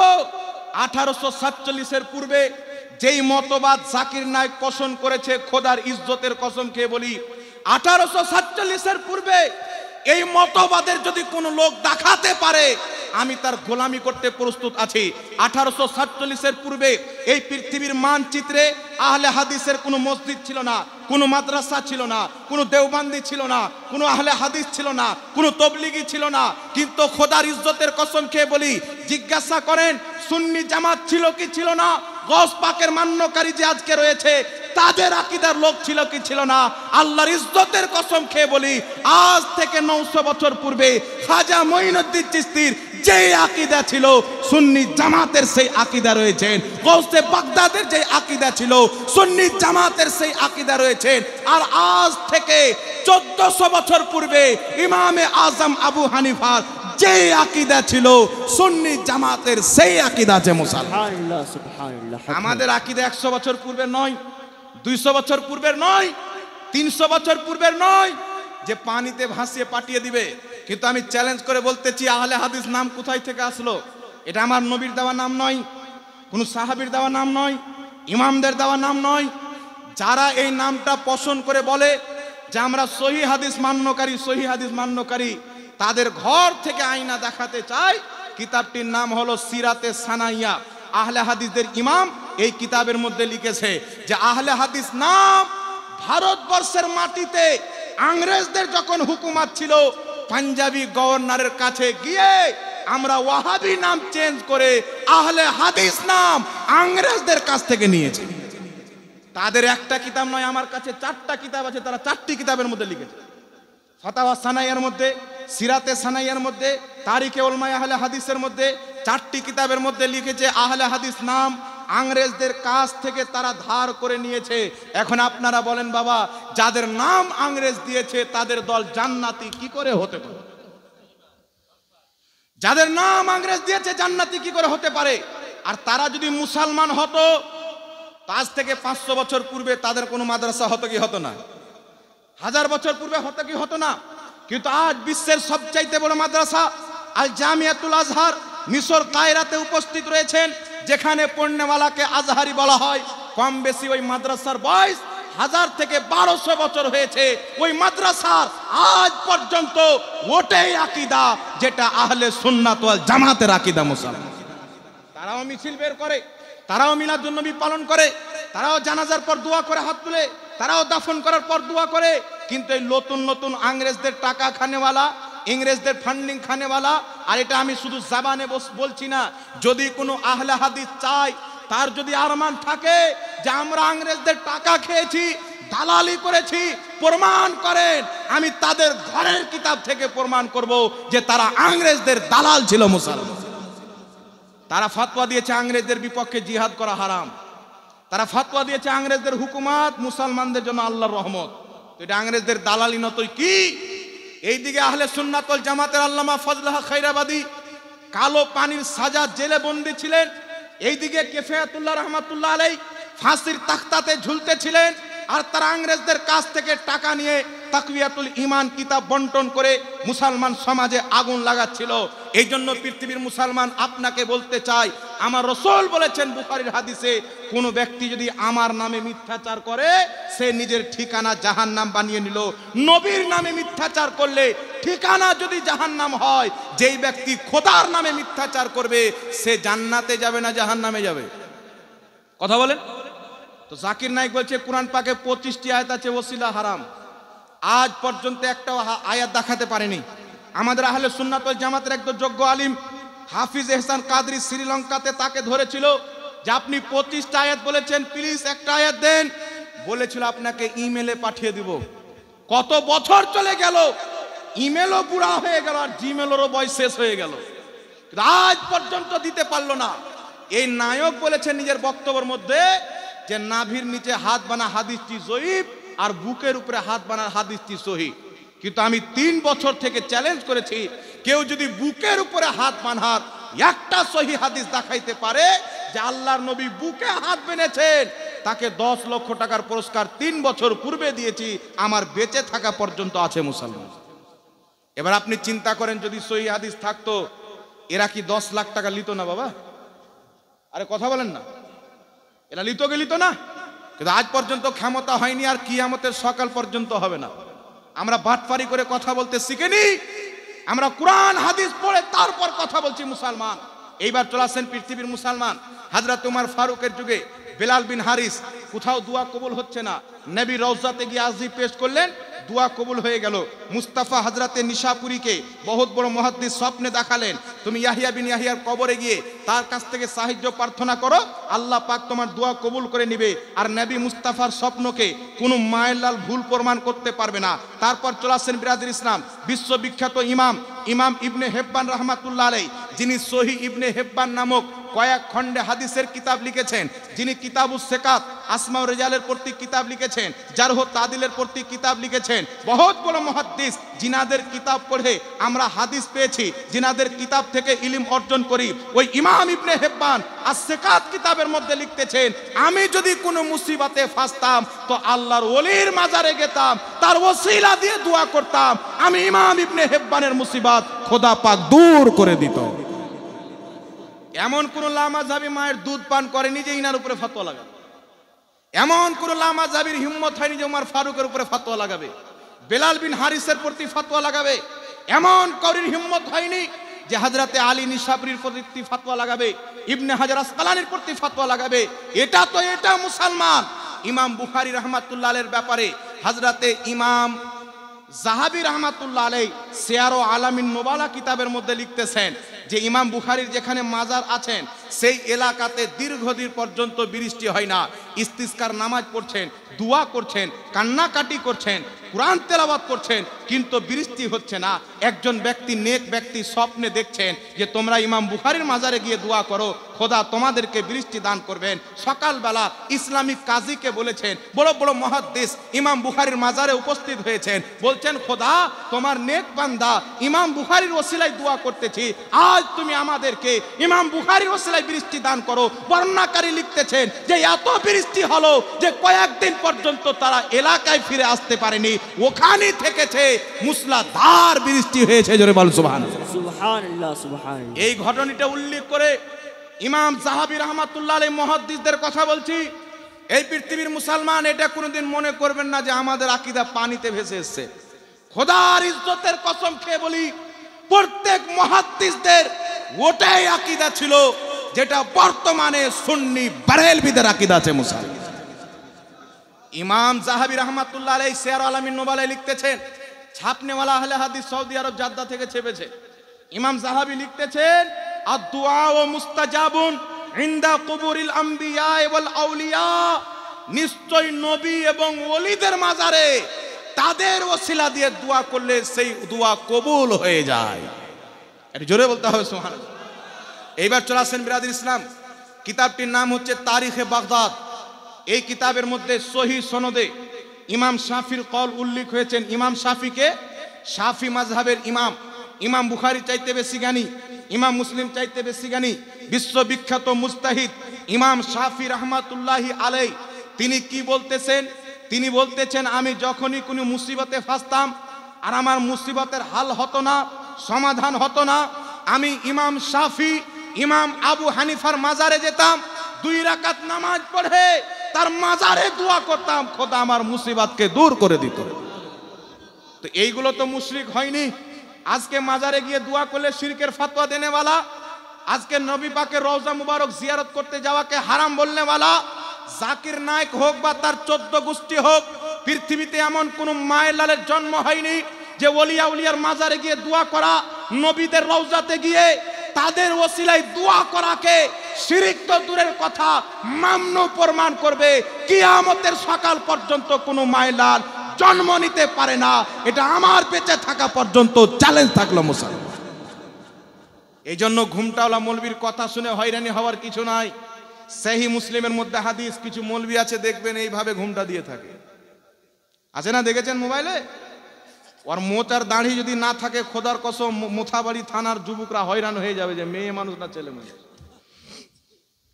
এই মৌলবীগুলো মাথায় ঘুমটা দিচ্ছে, আমার নবী বলেছেন সহিহ মুসলিমের হাদিস, কিয়ামতের পূর্বে দাজ্জাল আসবে, দাজ্জালের ৭৭,০০০ সঙ্গী যারা হবে তাদের সকলের মাথায় চাদর থাকবে, চাদর থাকবে। এদের মসজিদে টুপি পরে নামাজ পড়ার দরকার নাই, কারণ টুপি নবী পড়তেন। পাগড়ি পড়লে বলবে যে মুফতি জাহাঙ্গীর বেরিয়েছে একটা ঝাড়খণ্ডে, মুফতি জাহাঙ্গীর বেরিয়েছে ঝাড়খণ্ডে, ১২-১৩ হাতের পাগড়ি পড়ে। বেটা হিম্মত যদি থাকে আমরা পাগড়িও লম্বা রাখি, জ্ঞানও লম্বা রাখি। কোনদিন মার্কেটের সামনে বসে যাও, সারা পৃথিবী দেখে নিবে যে খাজা মঈনুদ্দিন চিশতির মাননেওয়ালা বিনা দলিলে নয়। আলহামদুলিল্লাহ, আমাদের প্রত্যেকটা আকীদার দলিল আমাদের আকাবিররা কোরআন হাদিস থেকে খুঁজে বের করে আমাদের সামনে উপস্থাপন করে দিয়ে গেছে। সুবহানাল্লাহ, সুবহানাল্লাহ। আমরা লাওয়ারিস নয়, আমাদের খাজা মঈনুদ্দিন চিশতি আছেন, আমাদের মাখদুমে সিমনা আছেন, আমাদের বিভিন্ন আউলিয়ায়ে কেরাম আছেন, আমরা কেউ লাওয়ারিস নাই। কিন্তু বাবা মার্কেটে কিছু লোক বেরিয়েছেন, বলছেন কি সুন্নিদের দরগা আছে আর হিন্দুদের দুর্গা আছে। চিন্তা করছেন বাবা। এবার একটা কথা আপনাকে বলি, তাফসিরে ইবনে কাসির খুলেন, তাফসিরে কুরতুবি খুলেন, তাফসিরে জালালাইন খুলেন, তাফসিরে দুররে মানসুর খুলেন, তাফসিরে বাগবি খুলেন, তাফসিরে জামাল খুলেন, যত তাফসিরের কিতাব আছে সব কিতাবে লেখা আছে যে মূর্তি হলো খোদার দুশমন, মূর্তি হলো আল্লাহর দুশমন। আর কোরআন পাকে লেখা আছে ওলি হলো আল্লাহর দোস্ত। তো দোস্ত আর দুশমনের মধ্যে তফাৎ আছে কি নাই? জোরে বলতে হবে, দোস্ত আর দুশমনের মধ্যে তফাৎ আছে কি নাই? আমি এখানে দাঁড়িয়ে আছি, একটা ভাই এসে বলছেন, আমি জিজ্ঞাসা করছি কোথায় যাবে? হাজরাত হচ্ছে আমার বন্ধু, ইনি হচ্ছেন আমার দুশমন। বুঝানোর জন্য বলছি, কিন্তু দুশমন নয়, বুঝানোর জন্য বলছি। আমাকে একটা লোক এসে বলছেন কোথায় যাবেন? বলছেন হাজরাতের কাছে। তিনি আমার দোস্ত, আমি খুশি হয়ে গেলাম। আর যদি বলে উনার কাছে যাব তো আমি দুঃখ পাবার, ও তো আমার দুশমন। তো মূর্তি হচ্ছে খোদার দুশমন, ওলি হচ্ছে খোদার দোস্ত। আর ইমামে আহমদ বিন হাম্বলের কিতাব মুসনাদ আহমদের মধ্যে লেখা আছে যেখানে ওলি আউলিয়া হয়, খোদার রহমত বর্ষিত হয়। আর কোরআন হাদিস দ্বারা প্রমাণিত যেখানে মূর্তি হয় সেখানে খোদার লানত বর্ষিত হয়। তো মন্দিরে গেলে খোদার লানত পাওয়া যায়, ওলি আউলিয়ার দরবারে গেলে খোদা পাকে রহমত পাওয়া যায়। তো যেই দলের গাঁজাখোর, যেই দলের মাতাল রহমতে আর লানাতে তফাৎ বুঝে না, ওলি আউলিয়ার মূর্তির মধ্যে তফাৎ বুঝে না, এদেরকে আপনি কি বলবেন বাবা? একটাই কথা বলবো, হিম্মত থাকে তো উমর ফারুকের প্রতি ফতোয়া লাগাও। আর এরা মানুষকে বুঝাবে কি মাজার তৈরি করা যায় নাই, হারাম। নবী বলেছেন যত মাজার আছে ভেঙে যাও, কিন্তু হাদিসের ব্যাখ্যা ইংরেজদের কাছ থেকে নেবে, মুহাদ্দিসের কাছে না। ইমাম ইবনে হাজার আসকালানী ফাতুল বারির মধ্যে লিখছেন নবী যেইগুলো কবর ভাঙতে বলেছিলেন ইহুদি মুশরিকদের কবর ছিল। ইমাম নববী রাহমাতুল্লাহ আলাইহি শারহে মুসলিমে লিখছেন নবী যেইগুলো কবর ভাঙতে বলেছিলেন সব মুশরিকদের কবর ছিল। আর ইমাম ইবনে হাজার আসকালানী বলছেন কেউ যদি এই হাদিসকে নিয়ে কোন মুসলমানের কবর ভাঙে তাহলে সেই মুসলমানকে কষ্ট দিল। তো যারা আউলিয়ায়ে কিরামের মাজারকে ভাঙতে চায় তারা আল্লাহর ওলিকে কষ্ট দিল। আর আল্লাহ পাক বলছেন বুখারীর হাদিসে, মান আদালি ওয়ালিয়ান ফাকাদ আযানতুহু বিল হারব, যেই ব্যক্তি আমার ওলির সাথে দুশমনি করলো আমি খোদা তার সাথে যুদ্ধ ঘোষণা করলাম, তার সাথে যুদ্ধ ঘোষণা করলাম। এই জন্য পৃথিবীর মুসলমান আহলে সুন্নাত ওয়াল জামাত ওলি আউলিয়ার মাজারকে সম্মান করে। তবে কোন মাজারে যদি শরীয়ত বিরোধী কাজ হয় এর দায়িত্ব আমাদের না। মাজারে সিজদা করাকে আমরা হারাম মনে করি। এই পৃথিবীর মুসলমান নাজদিরা তো মুখে বলেছে যে মাজারে সিজদা করা হারাম, অন্যান্য ফিরকার লোকেরা মুখে বলেছেন, কিন্তু আহলে সুন্নাত ওয়াল জামাতের ইমাম আলা হযরত রাহমাতুল্লাহ আলাইহি তা সিজদা করা হারাম আল্লাহ ছাড়া অন্য কাউকে, এই মর্মে কিতাব লিখেছেন। 40টা হাদিস আর 150 জন মুহাদ্দিসিনে কেরামের ফতোয়া উল্লেখ করে কিয়ামত পর্যন্ত কিতাব দিয়েছেন যে সুন্নি জামাতের নিকটে আল্লাহ ছাড়া কাউকে সিজদা করা হারাম আছে। বল সুবহানাল্লাহ। তো এই বিষয়ে তো সবচাইতে কড়া মশলা আমাদের আছে রে বাবা, কথা বুঝতে পারছেন? তো আল্লাহ ওয়ালাদের মাজার জিয়ারত করা যায়, তাদের ওসিলা দিয়ে দোয়া করা যায়। এবার আপনাকে বলি বাবা, জিয়ারত করতে গিয়ে আমরা কোরআন তেলাওয়াত করি, করি কি করি না? কথা বলেন। জিয়ারত করতে গিয়ে কোরআন তেলাওয়াত করি। এই যে আমরা কোরআন তেলাওয়াত করি, তো কিছু মার্কেটে লোক বেরিয়েছেন বলছে কোরআন মুর্দাদের জন্য তেলাওয়াত করার জিনিস লয়। কোরআন তো জিন্দা ব্যক্তির জন্য, মুর্দার জন্য নয়। তো এটা তো কোনো মানুষের কোরআন নয়, এটা আল্লাহর কালাম। এ জিন্দা ব্যক্তিকেও ফায়দা দেয়, মৃত ব্যক্তিকেও ফায়দা দেয়। আর জোরে হবে না সুবহানাল্লাহ? এরা বলতে চাচ্ছে তাবিজ ঝুলালে শিরক হয়ে যাবে, মৃত ব্যক্তির পাশে কোরআন তেলাওয়াত করলে হারাম হয়ে যাবে। কিন্তু পৃথিবীর মুসলমান জাকির নাইকের বড় আব্বা, যার নাম হলো ইবনে তাইমিয়া, সমস্ত ওয়াহাবি মতের শাইখুল ইসলাম, তাদের মাথার তাজ। তারা চোখ বন্ধ করে অন্ধভাবে তাকে বিশ্বাস করে। আমার এই মোবাইলে ভিডিও আছে, সৌদি আরবের একজন ওয়াহাবি নজদি মোল্লা বলছে যে মুহাম্মদ রাসূলুল্লাহ সাল্লাল্লাহু আলাইহি ওয়াসাল্লাম ভুল করেছেন, কিন্তু ইবনে তাইমিয়ার কোনো ভুল হয়নি। আমাদের নবীর ভুল হয়েছে, ইবনে তাইমিয়ার ভুল হয়নি। তাহলে তাকে কত মানে চিন্তা করেন, নবীর চাইতেও বড় মানে চিন্তা করছেন। এই ইবনে তাইমিয়ার ছাত্র ইমাম ইবনে কাসির আল বেদায়া ওয়ান নেহার মধ্যে লিখতেছেন, যখন ইবনে তাইমিয়া মারা গেল তো ইবনে তাইমিয়ার গলাতে একটা ধাগা লটকা ছিল। চিন্তা করেন বাবা, এরা আমাদেরকে বলে তাবিজ ঝোলা শিরিক। এটা খ্রিস্টানদের ধর্মে তাবিজ ঝোলানো শিরিক, ইসলাম ধর্মে কোরআন হাদিসের তাবিজ ঝুলানো সাহাবা ইকরামের সুন্নাত। একটু জোরে বলেন না সুবহানাল্লাহ। এবার এদেরকে দেখেন, এদের আব্বা হুজুর মারা গেছেন ইবনে তাইমিয়া। ইবনে কাসির তার ছাত্র লিখতেছেন, তার গলাতে একটা ধাগা ছিল। ওই ধাগাটা কেন পড়েছিল? ইবনে তাইমিয়ার মাথায় খুব উকুন হয়েছিল, তো ওই ধাগাটা গলাতে দিয়েছিল উকুন মারার জন্য। এই ধাগাটাকে খুলে ওই জামানাতে ডাক হয়েছিল, এখন কোন ব্যক্তি পীর সাহেবের ফু দেওয়া পানি নাই, তার কাছে দোয়া তাবিজ নেয়, তারা শিরিক বলে ফাতোয়া দেয়। কিন্তু তাদের ফাতোয়াতে তাদের আব্বা যে মুশরিক প্রমাণ হয়ে গেছে, এটার মানে খবর নাই। ইবনে তাইমিয়ার গলা থেকে ধাগাকে খুলে আহলে হাদিসদেরকে হাজির করে কি করা হচ্ছে? ডাক করা হচ্ছে। কি ডাক করা হচ্ছে? তার ভক্তদেরকে ডেকে এক দিরহাম, 2 দিরহাম, 15 দিরহাম। ইবনে তাইমিয়ার গলার সুতা জাকির নাইকের দলের লোক 50 দিরহামে কিনেছিল। ওই জামানার 50 দিরহাম এই জামানার কত লক্ষ টাকা হবে একটা ধাগা। কেন? ইবনে তাইমিয়া গলাতে ঝুলিয়েছে, ওই ধাগার বরকত বেড়ে গেছে মনে করে 50 দিরহামে ধাগা কিনে নিল। তো এই পৃথিবীর মুসলমান যেই কবরে আল্লাহর ওলি চলে যায়, ওই কবরটা জান্নাতের বাগান হয়ে যায়। ওখানে যে দোয়া করে, খোদা তার দোয়াকে কবুল করে নেয়।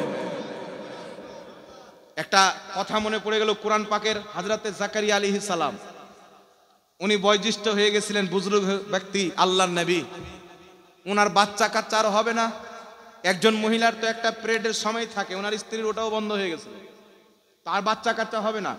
তো হযরতে জাকারিয়া আলাইহিস সালাতু ওয়াস সালাম যাচ্ছেন মসজিদে আকসার যে জায়গাটাতে হযরতে মারিয়াম ঈসা আলাইহিস সালামের মা জিক্র ইবাদত করতেন। তো উনি যাচ্ছেন, তো ফলের সময় নাই, ওই টাইমে উনি ফল খাচ্ছেন। ধরেন আপেলের সময় চলে না, উনি তখন আপেল খাচ্ছেন। আঙ্গুরের টাইম নাই, আঙ্গুর খাচ্ছেন। মানে যেই টাইমে যেই ফল হয় না, উনি ওই ফল খাচ্ছেন ওই জায়গাতে বসে বসে।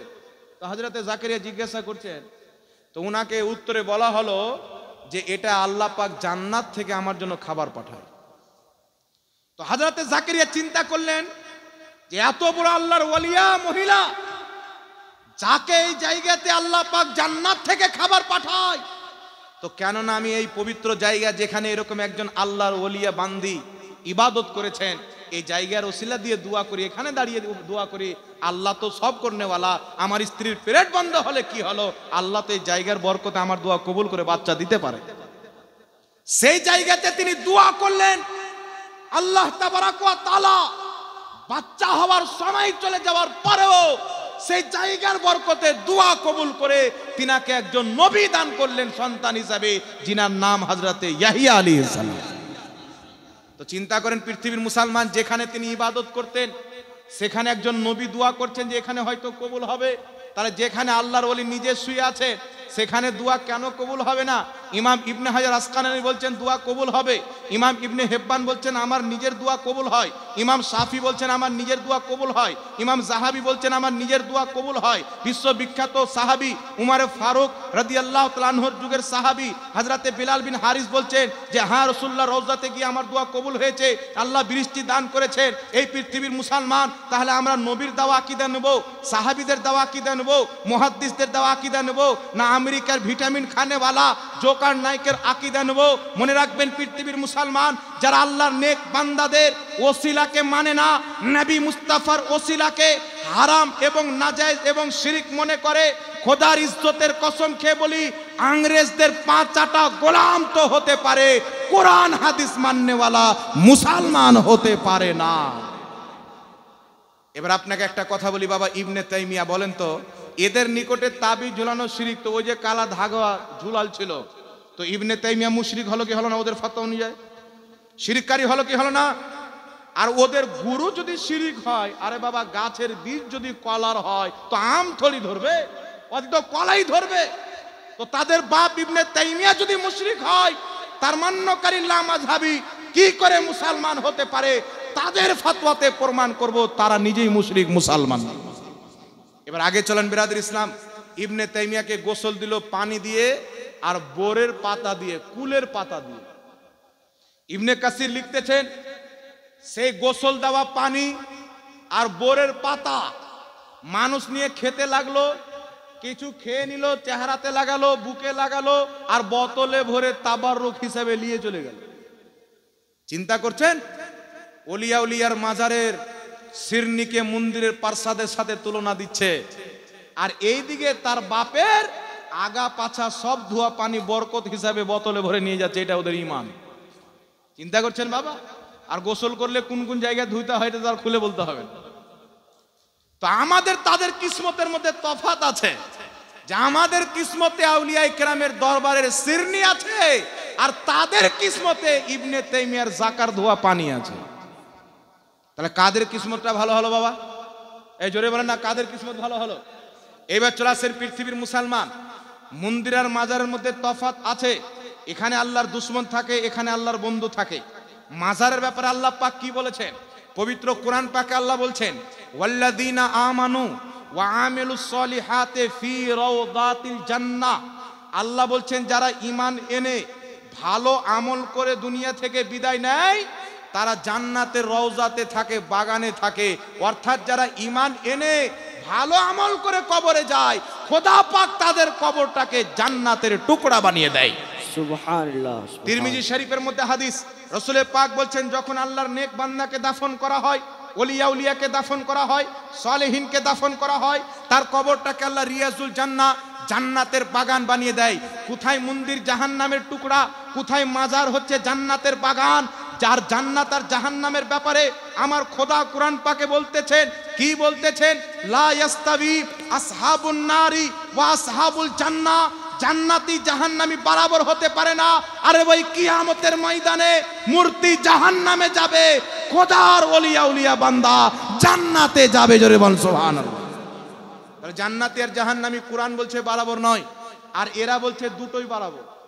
ওই যে সুন্নিদের পীর বাবা উমুক বাবা ধুমুক বাবা, তো সুন্নিদের মায়ের কটা লোকের সাথে বিয়ে হয়েছে?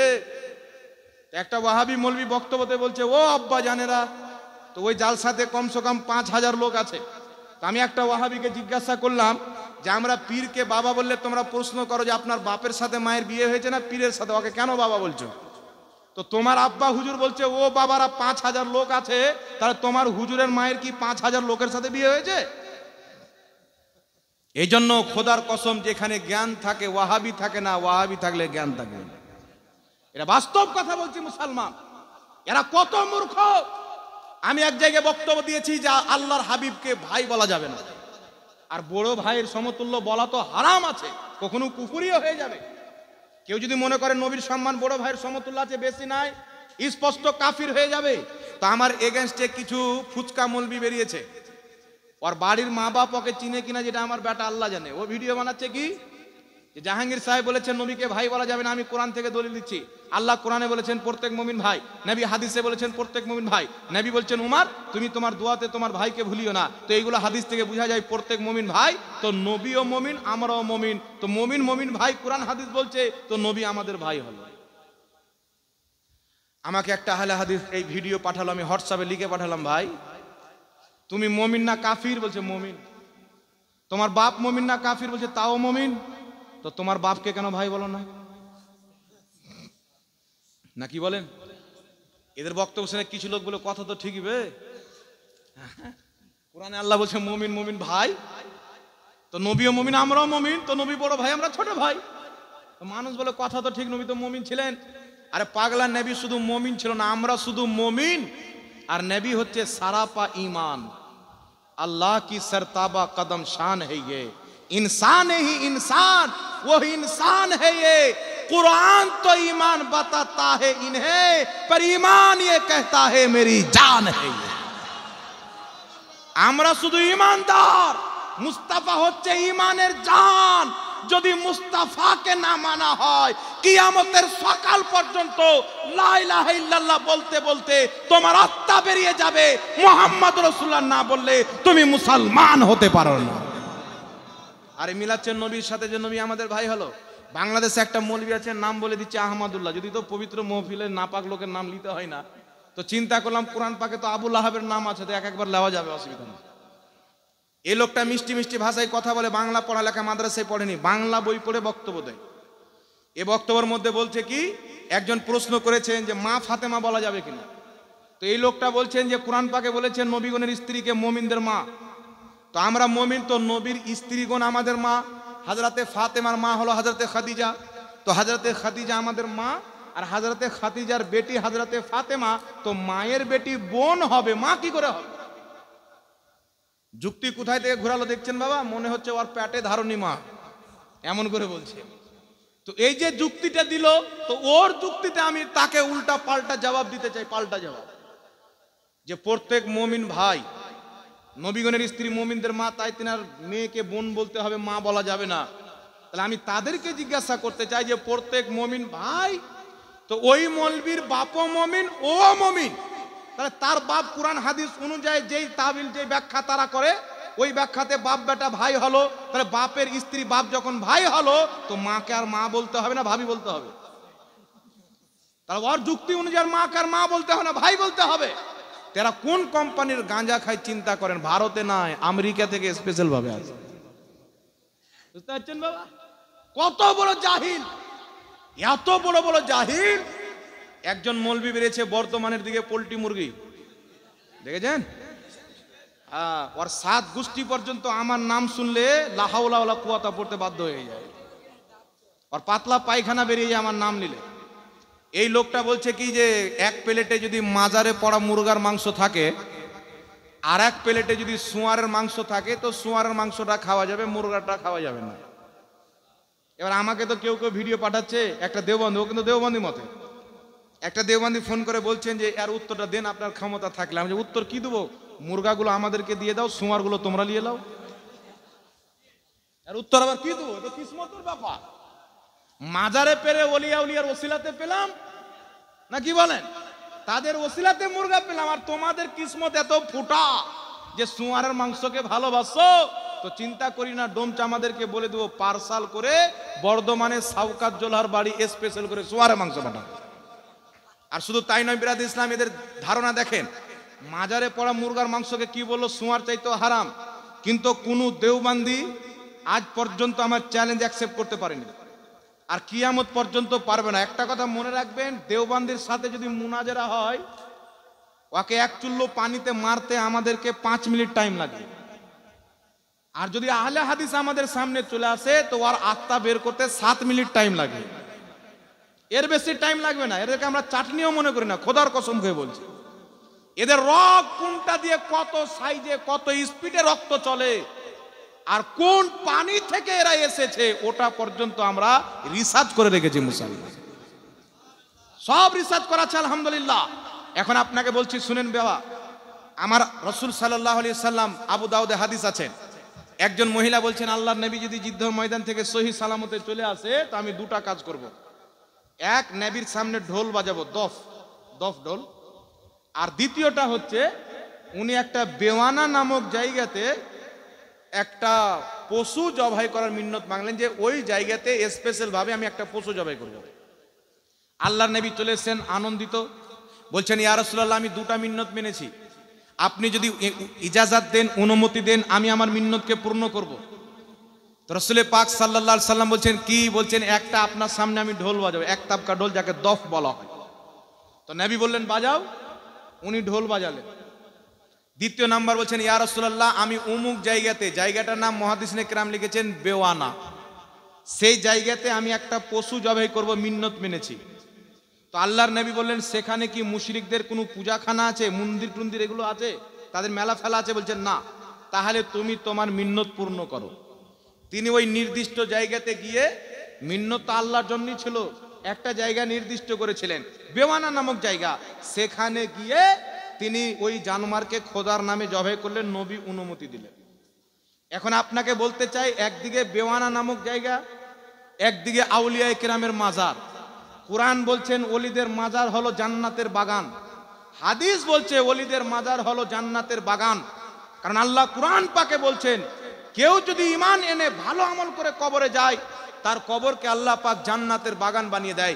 নবী বলছেন জান্নাতের বাগান বানিয়ে দাও। আরে বেওয়ানা নামক জায়গা ছিল, মুশরিকদের মেলা হতো না, কিন্তু একটা পাক পবিত্র জায়গা ছিল, সেখানে তিনি মিন্নত মানলেন পশু জবাই করার, নবী মুস্তাফা অনুমতি দিলেন। তাহলে যেই জায়গাকে খোদা পাক জান্নাতের বাগান বলেছেন, রসুলে পাক যে আউলিয়ায়ে কেরামের কবরকে জান্নাতের বাগান বলেছেন, কেউ যদি সেই কবরে নিয়ে গিয়ে খোদার নাম নিয়ে পশু জবাই করে, কিয়ামত পর্যন্ত একে কেউ হারাম প্রমাণ করতে পারবে না। এই হাদিস থেকে ইস্তেমবাদ করে 100% এটা জায়েজ হয়। জোরে বল সুবহানাল্লাহ। বৈধ ব্যক্তিদের জন্য বৈধ, অবৈধ ব্যক্তিদের জন্য কি আছে সেটা তারা বলবে। এই জন্য পৃথিবীর মুসলমান বিশ্ববিখ্যাত ফকি ও মুহাদ্দিস ইমাম মোল্লা জীবন রহমাতুল্লাহ আলাইহি, যেই বর্ধমানের পোল্ট্রি মুরগি বলেছে, তার বাপ শওকাত ও ইনার লেখা কিতাব পড়ে মৌলবি হয়েছে, নুরুল আনোয়ার করেছেন না হাজরত? সব মাদ্রাসায়, কালিয়াচকে তো মাদ্রাসার অভাব নাই, মোথাবাড়িতে অভাব নাই, বড় বড় মাদ্রাসা, সব মাদ্রাসাতে, দেওবান মাদ্রাসাতেও একটি কিতাব পড়া হয় নুরুল আনোয়ার, লেখকের নাম ইমাম মোল্লা জীবন রহমাতুল্লাহ, যিনি আওরঙ্গজেব বাদশার ওস্তাদ ছিলেন। এই ইমাম মোল্লা জীবন রহমাতুল্লাহ একটি কিতাব লিখেছেন তাফসিরাতে আহমাদিয়া, যেটা বেইরুত লেবানন থেকে ছাপা হয়েছে, সেই কিতাবের 56 পৃষ্ঠা। আর যেটা দেওবান থেকে ছেপেছেও বর্ধমানের পোল্ট্রি মুরগির বাপ, ওরই বাপ দাদা দেওবান্দে বসে আছে, ওরাই ছাপিয়েছে। ওই কিতাবের 46 পৃষ্ঠার মধ্যে ইমাম মোল্লা জীবন রহমাতুল্লাহ আলাইহি বলতেছেন যে আউলিয়ায়ে কিরামের মাজারে মুসলমানেরা মুহাব্বতে ইসালে সওয়াব হিসাবে ওলিয়া উলিয়ার মাজারে গরু নিয়ে যায়, ছাগল নিয়ে যায়, বকরি নিয়ে যায়, জবাই আল্লাহরই নামে করে। ইমাম মোল্লা জীবন বলছেন হালালুন তাইয়্যিবুন, ওটা পবিত্র এবং হালাল। আর জোরে বলেন না সুবহানাল্লাহ। পবিত্র এবং হালাল। আর কিয়ামতের সকাল পর্যন্ত কেউ, হাদিস তো দূরের কথা, মুহাদ্দিসের কিতাব তো দূরের কথা, একটা চটি বইও দেখাতে পারে না যে ওটা হালাল। পৃথিবীর কোনো কিতাবে নাই। ও বেটা ডাবচোর বলে দিয়েছে, ও তো মাদ্রাসায় চুরি করেছে, ওই ঘোড়ার ডিম পড়েছে, ও চুরি করেছে। আর এদিকে কলকাতার দিকে একটা আছে, এ রাজমিস্ত্রি করেছে। আপনাদের কালিয়াচকের দিকে চলে দিকে কি ভাবলা? বাবলাতে এসে বলছে, জিজ্ঞাসা করছে পীর মানা যাবে? তো বলছে পীর না, ঘোড়ার ডিম। বলছে ঘোড়ার ডিমের যেমন বাস্তবতার সাথে কোনো মিল নাই। ডাক্তারের কাছে, আমার অমুক ডাক্তারের কাছে হাত আছে, অমুক ডাক্তারের কাছে হাত আছে, আমার চোখ উঠেছে, এই কথার যেমন বাস্তবতার সাথে কোনো মিল নাই, তেমন পীরের ইসলামের সাথে কোনো সম্পর্ক নাই। কথা তো বেটা ভুল বলেনি, ঠিকই বলেছে। সুয়ারের গলাতে কি সোনার হার মানায়? কোন ব্যক্তি যদি কুকুরের গলাতে সোনার মালা দেয়, তো কুকুরকে কি মালাটা মানাবে? তো ওয়াহাবি তো খ্রিস্টানদের তৈরি করা জামাত, তারা ওলিয়া উলিয়া কাহা পাবে? তাদের বড় বড় বাপ দাদা তো খোদাকে মিথ্যাবাদী লিখেছে, নবী পাকের গুস্তাকি করে জাহান্নামের কুকুর হয়ে মরেছে। আরে ওলি ওদের দলে হবে যাদের ঈমান থাকবে, আহলে সুন্নাতে দেখে গৌসে আজম আল্লাহর ওলি, হিন্দুস্তানে খাজা মঈনুদ্দিন চিশতি আল্লাহর ওলি। আর যেই ব্যক্তি মুসলমানের ওলি কি করে হবে? হযরতকে যদি জিজ্ঞাসা করেন হুজুর ওলি কাকে বলে, তো উত্তরে বলবেন কোন বান্দার ইবাদতকে যদি আল্লাহ কবুল করে নেয় তাকে ওলি বানিয়ে। আর ইবাদত কবুল হওয়ার জন্য ঈমান থাকা শর্ত। ঈমান নাই তো নামাজ নাই, রোজা নাই। ঈমান আছে তবেই তো নামাজ রোজা ফরজ আছে। রাসূল পাক বলছেন মিশকাতের হাদিস, বুনিয়াল ইসলাম আলা খামসিন, ইসলামের ভিত 5টি জিনিসের উপরে। প্রথম হচ্ছে লা ইলাহা ইল্লাল্লাহ মুহাম্মাদুর রাসূলুল্লাহ। এই ঈমান যদি ঠিক হয় তাওহীদ আর রিসালাতের ব্যাপারে, তাহলে নামাজ রোজা হজ যাকাত অবধি যেতে পারবেন। আর এখানেই ডগমগিয়ে গেলেন তো কিছুই ফরজ হবে না। কথা বুঝতে পারছেন কি পারেন না বাবা? তো এদের জামাতের তো ঈমান নাই। ইংরেজদের দেওয়া আকীদা তারা প্রচার করে, খ্রিস্টানদের দেওয়া আকীদা, কুরআন হাদিসের অপব্যাখ্যা করে তারা বৈধ প্রমাণ করে মানুষকে গুমরাহ করে। কিন্তু কিয়ামতের সকাল পর্যন্ত নবীর যুগ থেকে নিয়ে এখন পর্যন্ত না নবীর ওসিলা কেউ নাজায়েজ বলেছেন, না ওলির ওসিলা নাজায়েজ বলেছেন। এই আকীদা আসলো কোথায় থেকে? আমেরিকার ফান্ডিং থেকে এসেছে, ইংরেজদের টাকা থেকে এসেছে। এই জন্য পৃথিবীর মুসলমান যাদের ঈমান নাই তাদের তো নামাজই কবুল নয়, তো তারা ওলি পাবে কোথায়? আর যাদের ওলি নাই তারা মানবে কোথায়? তো বুঝা কি গেল, কুকুরের গলাতে সোনার মালা মানায় না, ওয়াহাবি পীর মানবে, এটা হতেই পারে না। কারণ জাতে তো জাহান্নামের কুকুর। নবী খাওয়ারিজকে ইবনে মাজার হাদিসে জাহান্নামের কুকুর বলেছেন। তো এইগুলো দুনিয়ার কুকুর, তারা জাহান্নামের কুকুর। তো এই কুকুর চাইতে তো ওটা খারাপ। কুরআন পাকে আল্লাহ আসহাবের কুত্তাকে যে আলোচনা করেছেন, এই আসহাবে কাহাফের কুকুর জান্নাতে যাবে যার নাম হলো কিতমির। কেন যাবে জানেন? এ নবীর দরবারে থাকতো না, আল্লাহর ওলিদের দরবারে থাকতো। কুরআন পাকে আল্লাহ সেই কুকুরের আলোচনা করেছেন। আর তাজ্জুবের কথা হলো, মানুষের সংখ্যাতে কোনো জায়গায় কম, কোনো জায়গায় বেশি বয়ান হয়েছে কোরআন পাকে, কিন্তু কুকুরকে আল্লাহ কোথায় বাদ দেননি। একটা কুকুর যার আলোচনা আল্লাহ পাক কুরআন পাকে করেছেন, আর আমার নবী মুস্তাফা সেই কুকুরকে জান্নাতি বলেছেন। কারণ জিজ্ঞাসা করা হলে উত্তর পাওয়া যাবে, সেই কুকুর আল্লাহর ওলিদেরকে মহব্বত করত, তাই খোদা কিয়ামতের ময়দানে জান্নাতীদের রূপ দিয়ে ওই কুকুরকে জান্নাতে পাঠাবে। যারা বলে ওলিয়া উলিয়া পীর মাশায়েখ মানা যাবে না, কুকুর চাইতে খারাপ হলো কি হল না বাবা? একটু জোরে বলেন। এটা তো হাদিস দ্বারা প্রমাণ হয়ে গেল, কোরআন দ্বারা প্রমাণ হয়ে গেল। এই জন্য পৃথিবীর মুসলমান এইগুলো যে জাহিল বেরিয়েছে, এখন এদের কিতাবের মধ্যে কি লেখা আছে আমি আপনাদের সম্মুখে কয়েকটা দলিল উপস্থাপন করতে চাই। যেই ব্যক্তি বলেছেন, কটা বাজলো হযরত? টাইম হয়ে গেছে নাকি? 10 থেকে 15 মিনিট শুনেন। এদের কিতাবের মধ্যে কি লেখা আছে? দেওবন্দীদের বড় আলিম যার নাম হচ্ছে রশিদ আহমদ গাঙ্গোহী। এই রশিদ আহমদ গাঙ্গোহী নিজের কিতাবের মধ্যে লিখেছে, কিতাবটির নাম হলো ফাতাওয়া রশিদিয়া। কি লিখতেছে? বর্ধমানের পোল্ট্রি মুরগির রুহানি বাপ কি লিখছেন, ওর বাবারও বাপ লিখতেছেন। ওকে জিজ্ঞাসা করা হলো যে মন্দিরের প্রসাদ খাওয়া কি জায়েজ না না যায়?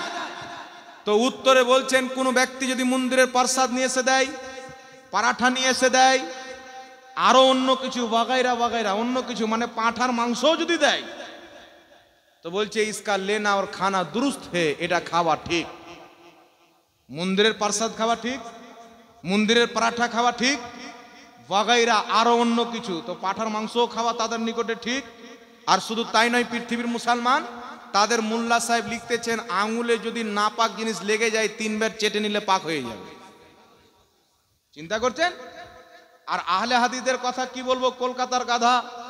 এদের কিতাবের মধ্যে লেখা আছে, কিতাবটির নাম হলো নুজুলুল আবরার। এদের শেখ ওয়াহিদুজ্জামান লিখেছে। এদের কিতাব হচ্ছে বদরুল আহিল্লা। এই কিতাব নবাব সিদ্দিক হাসান খা ভোপালি লিখেছে, জাকির নাইকেরও ইমাম।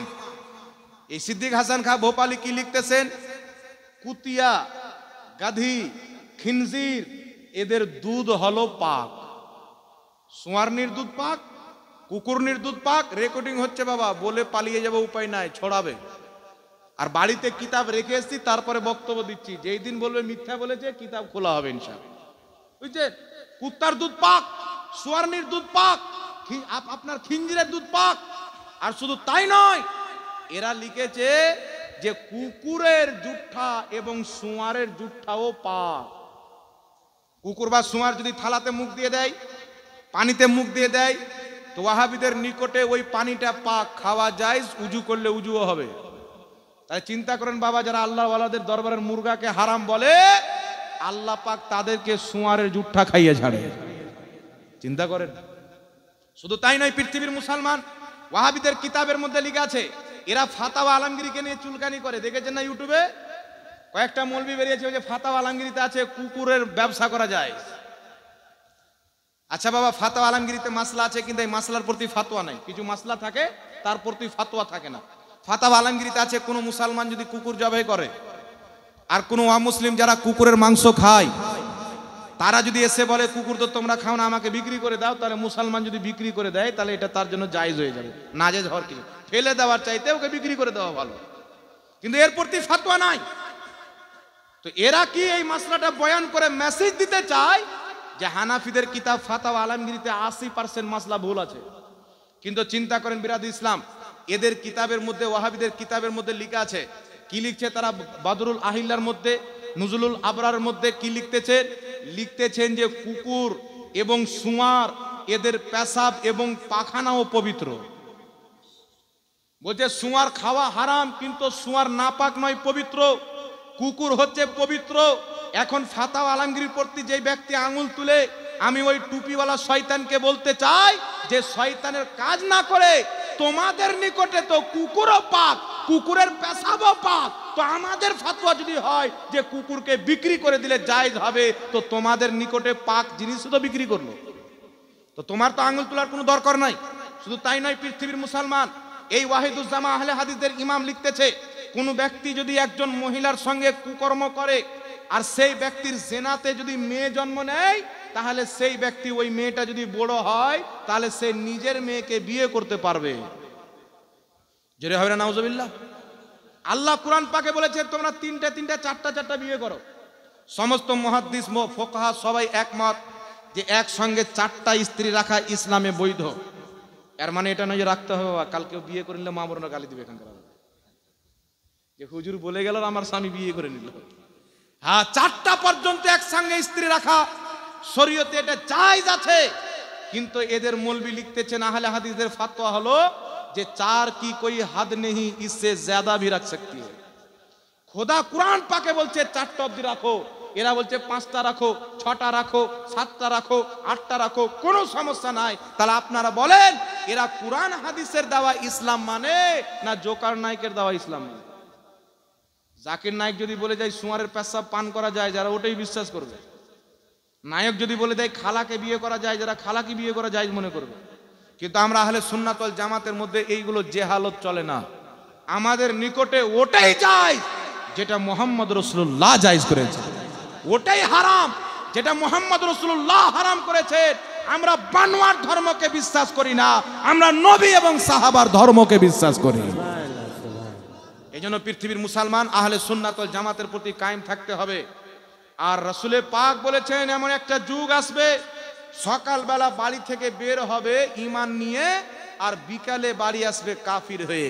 এখন কিছু মাস্টার মার্কেটে বেরিয়েছে, সবাই নয়, স্কুল গিয়েছে, 2-4টা ওয়াহাবি টিচার আছে, তাদের সাথে 2 ঘন্টা বসে ভুংভাং বসিয়ে দিয়েছে, হে তোমরা মাজার যাও, তোমরা পীর পূজা করো, অমুক করো, ধুমুক করো।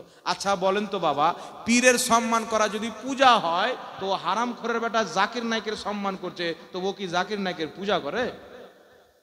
জি, আমরা পীরদের সম্মান করি যাদের কাছে নবীর খেলাফত আছে।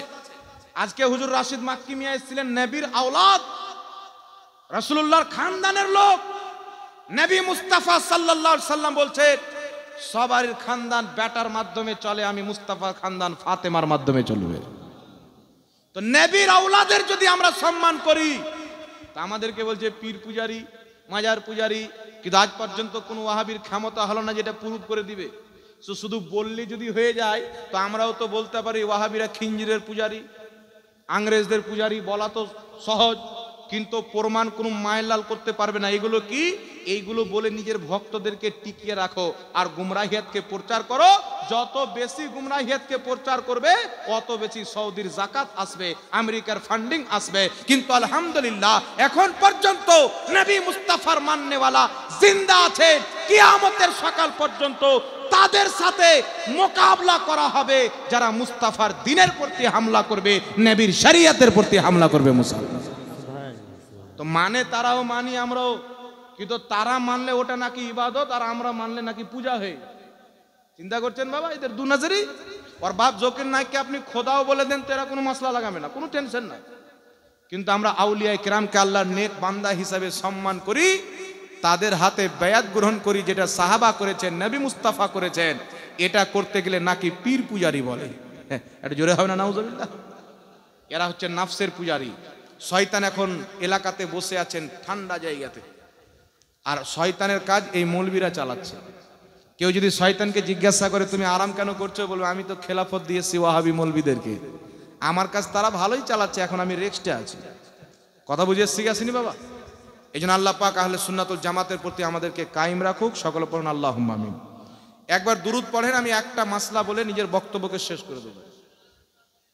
একবার দুরূদ শরীফ পড়েন। আল্লাহুম্মা আলা সাইয়্যিদিনা মাওলানা মুহাম্মদ ওয়া আলা আলি সাইয়্যিদিনা মাওলানা মুহাম্মদ।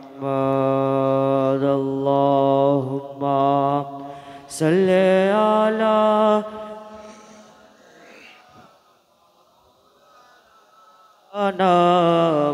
ওয়ালা আলি সাইয়্যিদিনা মাওলানা মুহাম্মদ সাল্লাল্লাহু আলাইহি সাল্লাম। একটি কথা বলে দিই বাবা, আমাদের সাথে হিন্দুদের কোনো তুলনা হয় না, তবে জাকির নায়েকের ভক্তদের হিন্দুদের সাথে খুব সুন্দর মিল আছে আকীদার ব্যাপারে, ওটা আমি বয়ান করছি।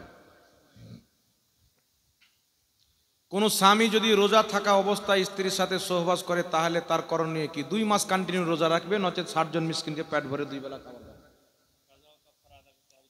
হ্যাঁ, বিস্তারিত জানতে হযরতের সাথে যোগাযোগ করবেন। শুনেন বিরাদর ইসলাম, হিন্দু ভাইদের আকীদা কি একটু লক্ষ্য করে শুনেন। আমি কোনো ধর্মকে খারাপ বলতেছি না। আল্লাহ পাক কোরআনে বলছেন লাকুম দীনুকুম ওয়ালিয়া দিন, তোমরা তোমাদের ধর্মের প্রতি চলো, আমরা মুসলমান আমাদের ধর্মের প্রতি চলবো। এটা আমাদের ভারতের সংবিধানও বলে। কথা হচ্ছে বিরাদর ইসলাম, হিন্দু ভাইরা চিন্তা করলো যে মানুষের 2টা হাত হয়, তো যিনি ভগবান হবে, গড হবে, তিনি তো একটু গ্রেট হতে হবে, একটু উঁচু পর্যায়ের হতে হবে, শক্তিশালী হতে হবে। তো এক কাজ করো, 4টা বানিয়ে দাও। আবার কোনো হিন্দু ভাই চিন্তা করলো এর চাইতেও বড় করো, তাহলে 6টা বানিয়ে দাও। তো এক একটা মূর্তির 4টা 6টা 8টা 10টা যে যত পারলো ততটা কিন্তু হাত বানালো। তো সেম আকীদা হচ্ছে বর্তমানে জাকির নায়েকের মান্যওয়ালা। এরা কোরআন পাকের আয়াত পেল কি? আল্লাহ পাক কোরআন পাকে হাতের কথা বলেছেন, আল্লাহ পাক কোরআন পাকে চেহারার কথা বলেছেন। আল্লাহ বলছেন কিয়ামতের ময়দানে আমি জাহান্নামীদেরকে জাহান্নামে দিব, জাহান্নাম বলবে আল্লাহ আরো দাও আরো দাও, তখন আল্লাহ পাক নিজের পাও জাহান্নামে রেখে দিবে। এইগুলো আয়াত থেকে বোঝা যায় আল্লাহর হাত আছে, আল্লাহর পাও আছে, আল্লাহর চেহারা আছে। আর হাত পাও চেহারা যখন আছে তো আল্লাহর দেহ আছে, আকার আকৃতি আছে। নাউজুবিল্লাহ হবে না? দলিল দিল কোরআন থেকে। যদি আকার না থাকে হাত কোথায় থেকে আসলো? আকার আকৃতি না থাকলে পাও কোথায় থেকে আসলো? আর রাসূল পাক বলছেন কিয়ামতের ময়দানে আল্লাহ পাক জান্নাতীদেরকে নিজের দর্শন করাবেন, জিয়ারত করাবেন, নিজের সাক্ষাৎ করাবেন। তো আল্লাহর যদি আকার আকৃতি না থাকে তাহলে জান্নাতীরা আল্লাহকে দেখবে কি করে? দেখবে কি করে? তারপর যুক্তি দিবে আল্লাহ যদি আকার আকৃতি না থাকে, যেই জিনিসের আকার আকৃতি নাই, ঠিক আছে, যার আকার আকৃতি নাই তার কোনো অস্তিত্ব নাই। আচ্ছা বলেন তো বাবা, এক জায়গাতে আমাদের আহলে সুন্নাত ওয়াল জামাতের 2টা ছেলে আছে, একটা ওয়াহাবি তাদেরকে গুমরাহ করার চেষ্টা করছে যে যার আকার আকৃতি নাই তার অস্তিত্ব দুনিয়াতে নাই। তো একটা সুন্নি ছেলে পাটাং করে একটা চর তার কান পাট্টাতে দিয়েছে, বলছে উগু মাগে উগু মাগে। বলছে কি হলো? বলছে ব্যথা হচ্ছে। বলছে ব্যথা দেখা নাকি? ব্যথা দেখা, যদি ব্যথা না দেখাস তার অস্তিত্ব নাই, যুক্তি তো তোর। বলছে ব্যথা আছে কিন্তু তার আকার আকৃতি নাই, হাওয়া আছে তার আকার আকৃতি নাই, খাট্টা মিষ্টি এগুলো আছে কিন্তু তার আকার আকৃতি নাই, দুঃখ কষ্ট আছে কিন্তু তার আকার আকৃতি নাই। তেমনি আল্লাহ পাক আছে, তার আকার আকৃতি নাই। এখন যেগুলো দলিল দেয় বাবা, কোরআন পাকে 2 রকম আয়াত আছে। এখানে উলামায়ে কেরাম বসে আছেন, একটা হলো আয়াতে মুহকাম, আর একটা হচ্ছে আয়াতে মুতাশাবিহাত। একটু লক্ষ্য করবেন, পবিত্র কোরআন সূরা আলে ইমরান আয়াত নাম্বার 7 তিলাওয়াত করবেন। বাড়িতে যদি কানজুল ঈমান থাকে সেই কিতাবটা খুলে আলে ইমরানের 7 নম্বর আয়াতটার অনুবাদ দেখবেন। আল্লাহ পাক বলছেন এই কোরআন পাকে কিছু আয়াতে মুহকাম রয়েছে যেগুলোর অর্থ প্রকাশ্য রয়েছে, কিছু আয়াতে মুতাশাবিহাত রয়েছে। যারা ঈমানদার তারা বলে এর অর্থ আল্লাহ পাকই জানে, আর যারা এই আয়াতগুলোকে নিয়ে লাড়াঘাটা করে তার জাহিরি শব্দের প্রতি ঈমান আনে তারা পথভ্রষ্ট হয়ে যায়। তো কি বুঝতে পারা গেল মুসলমান, যে কোরআন পাকের কিছু আয়াত আছে যার জাহিরি অর্থের প্রতি ঈমান আনা নাজায়েজ রয়েছে, আর কিছু প্রকাশ্য আয়াত রয়েছে যাকে আয়াতে মুহকাম বলা হয়, তার জাহিরি অর্থের প্রতি ঈমান আনা জায়েজ রয়েছে। এবার আমি একটা কথা বলি বাবা, আল্লাহ হাত পায়ের কথা বললেন তো জাহিরি অর্থ নিয়ে, জাকির নায়কের আকীদা হচ্ছে আল্লাহর হাত পাও আছে, তাই তো বলেছেন আকার আকৃতি আছে। এখন কোরআন পাক সূরা ফাত্তা আয়াত নাম্বার 10, আল্লাহ তাবারাক ওয়া তাআলা বলছেন, হাবিব এরা বলে না যে মুরিদ হওয়া জায়েজ নয়, বলে কি বলে না? কিন্তু আমার নবী নিজে মুরিদ করেছেন, কোরআন পাকে আছে। কোরআন পাক সূরা ফাত্তার আয়াত নাম্বার 10 নবী সাহাবীকে মুরিদ করেছেন। কোরআন পাক সূরা মুমতাহিনার আয়াত নাম্বার 12 নবী মুস্তাফাকে আল্লাহ অর্ডার করেছেন যে মহিলাদেরকেও মুরিদ করো। নবীর ইন্তিকালের পর আবু বকর সিদ্দিক মুরিদ করেছেন, উমর ফারুক মুরিদ করেছেন, মাওলা আলী মুরিদ করেছেন, ইমামে হুসেনও মুরিদ করেছেন, ইয়াজিদও মুরিদ করেছেন। ইয়াজিদ ছিল ভণ্ড পীর, হুসেন ছিল হক্কানি পীর। কথা বুঝতে পারছেন কি পারেন না বাবা? তো সূরা ফাত্তার 10 নম্বর আয়াতে আল্লাহ বলছেন, হাবিব যারা তোমার হাতে বায়াত গ্রহণ করলো তারা আমি আল্লাহরই হাতে বায়াত হলো, আমি আল্লাহর হাত তাদের হাতের উপরে। এখানে লক্ষ্য করবেন, নবী যারা তোমার হাতে বায়াত হলো তারা আমি আল্লাহর হাতে বায়াত হলো, আমি আল্লাহর হাত তাদের হাতের উপরে। তাহলে এই আয়াতের জাহিরি অর্থ যদি নেওয়া যায় তাহলে কি বুঝাবে? যে নবীর হাতে সাহাবা হাত দিয়ে বায়াত করতেন, তাদের হাতের উপরে আল্লাহও হাত দিয়েছিলেন। তাহলে আল্লাহ যদি হাত দিয়েছিলেন তো সাহাবা দেখেছেন? দেখবি না? জোরে বলেন। জাহিরি অর্থ তো এটাই বুঝায়, নবীর হাতে যারা বায়াত করলো, আল্লাহ বলছেন আমার হাতে বায়াত করলো, তাদের হাতের উপরে আমার হাত। তো এখানে ওয়াহাবিরা বলবে যে হাত থেকে আল্লাহ পাকের কুদরত, আল্লাহর সিফাত বা আল্লাহর গুণাবলী বা আল্লাহর রহমত বা আল্লাহর বরকত। আমি বললাম গাঁজাখোর এখানে যেমন তাবিল করলে আয়াতে মুতাশাবিহাতের তাবিল বড় বড় ইমামরা নিজের কিতাবে করে রেখেছে, বলেন সুবহানাল্লাহ। আকীদার ইমাম ইমাম মাতুরিদি রাহমাতুল্লাহ আলাইহি তাফসিরে মাতুরিদির মধ্যে লিখতেছেন যে কোরআন পাকে আল্লাহ পাক হাতের কথা বলেছেন, পায়ের কথা বলেছেন, চেহারার কথা বলেছেন, পিণ্ডলির কথা বলেছেন, এর দ্বারা আল্লাহ তাবারাক ওয়া তাআলা নিজের কুদরতকে বুঝিয়েছেন, আকার আকৃতিকে বুঝায়নি। জোরে বলতে হবে সুবহানাল্লাহ। ইমাম বাইহাকি রাহমাতুল্লাহ আলাইহি কিতাবুল আসমা ওয়াস সিফাতের মধ্যে উল্লেখ করেছেন, যদি কোরআন পাকের কোনো আয়াত দ্বারা বা কোনো হাদিস দ্বারা আল্লাহর আকার আকৃতির কথা আছে, অর্থাৎ হাতের কথা আছে, পায়ের কথা আছে, চেহারার কথা আছে, আরো অঙ্গ পতঙ্গর কথা আছে, ইমাম বাইহাকি কম বেশি 1200 বছর পূর্বে আল আসমা ওয়াস সিফাত কিতাবে লিখছেন, এর দ্বারা আল্লাহর আকার আকৃতি সাব্যস্ত করা নাজায়েজ হবে।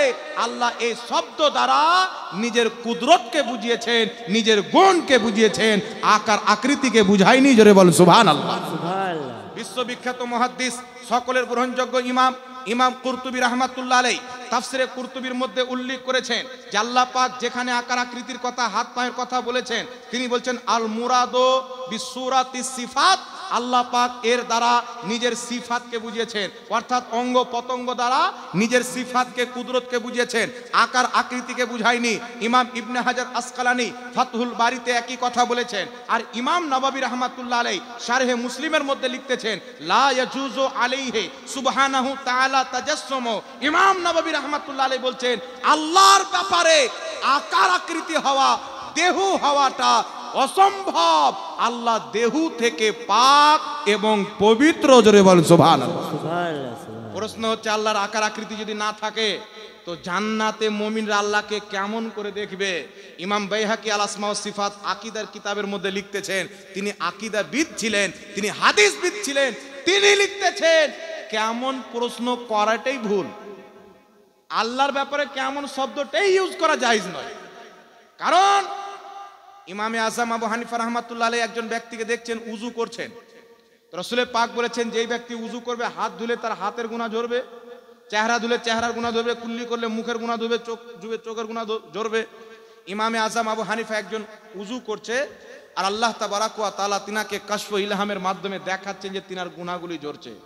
তো গুনার তো আকার আকৃতি হয় না, কিন্তু আল্লাহ পাক নিজের কুদরতে চাইলেন তো ইমামে আযম আবু হানিফাকে গুনাহগুলিকে দেখিয়ে দিলেন।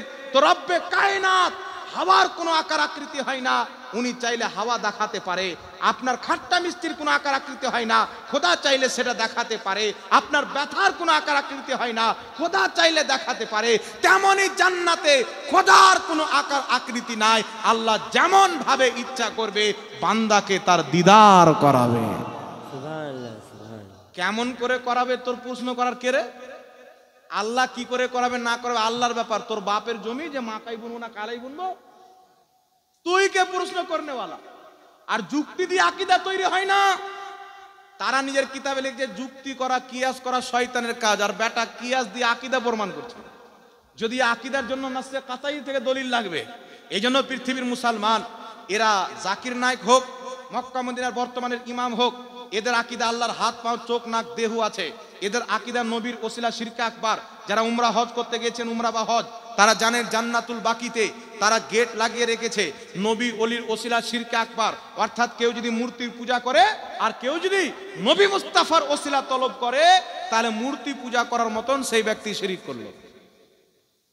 একটা হাদিস আপনাকে শুনিয়ে দিই, মাজমাউজ জাওয়াইদের মধ্যে ইমাম হাইসামি উল্লেখ করেছেন, আর ইমাম সামাহদি খুলাসাতুল ওয়াফা কিতাবের মধ্যে আল ওয়াফা বি আখবারি দাল মুস্তাফার মধ্যে হাদিসটিকে সহিহ বলেছে।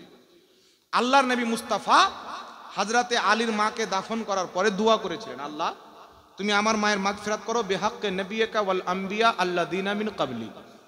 তোমার নবী আমি মুস্তাফার ওসিলায়, ওয়াল আম্বিয়া আল্লাযীনা মিন ক্বাবলিক, এবং পূর্বের সমস্ত নবীর ওসিলায়।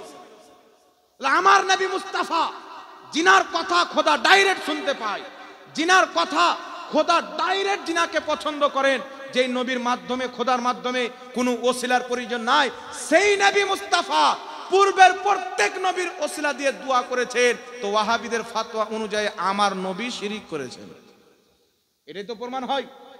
তাদের ফতোয়া অনুযায়ী নবী ইসলাম বুঝতেন না, আল্লাহর নবী ওসিলা দিয়ে দোয়া করে শিরিক করেছেন। তাহলে যাদের ফতোয়া নবীর প্রতি ফিট হয়ে যায়, তারা কি কোনোদিন মুসলমান হতে পারে? জোরে বলতে হবে বাবা, মুসলমান হতে পারে? আদম থেকে নিয়ে ঈসা পর্যন্ত প্রত্যেক নবীর ওসিলা নিয়ে মুস্তাফা দোয়া করে কিয়ামত পর্যন্ত মুসলমানকে আকীদা দিয়েছেন।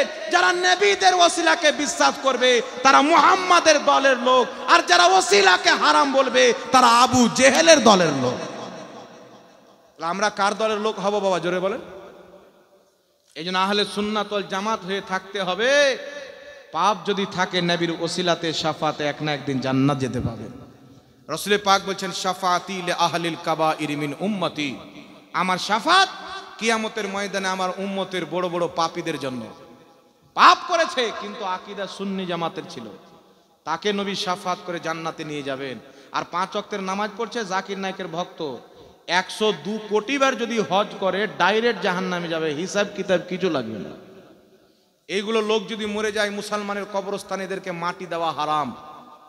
আপন বাপ যদি হয়ে যায় তার ভক্ত যায়, নবীর ওসিলাকে কুরআন পাকের প্রতি মিথ্যাচার করে হারাম বলেছে, সেই নায়কের ভক্ত আপন বাপ যদি হয়ে যায়, আল্লাহ কোরআনে বলছেন ইয়া আইয়ুহাল্লাযীনা আমানু লা তাত্তাখিযু আবাআকুম ওয়া ইখওয়ানাকুম আউলিয়া ইলা আখিরিল আয়াত। আল্লাহ বলছেন হে ঈমানদার, যদি তোমার আপন বাপ, যদি তোমার আপন ভাই ঈমান আনার পর নিজেকে মুসলমান বলার পর কুফরিকে পছন্দ করে, বদ আকীদাকে পছন্দ করে, তোমার আপন বাপ যদি হয় তার সাথে তোমার কোনো সম্পর্ক নাই, আপন ভাই যদি হয় তার সাথে কোনো তোমার সম্পর্ক নাই।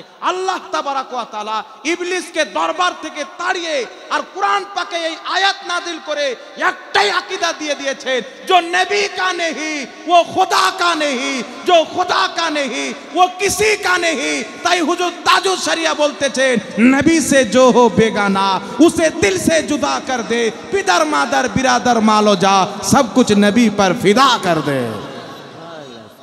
कि मोहम्मद से वफा तूने तो हम तेरे हैं, ये जहां चीज है क्या लौह कलम तेरे हैं।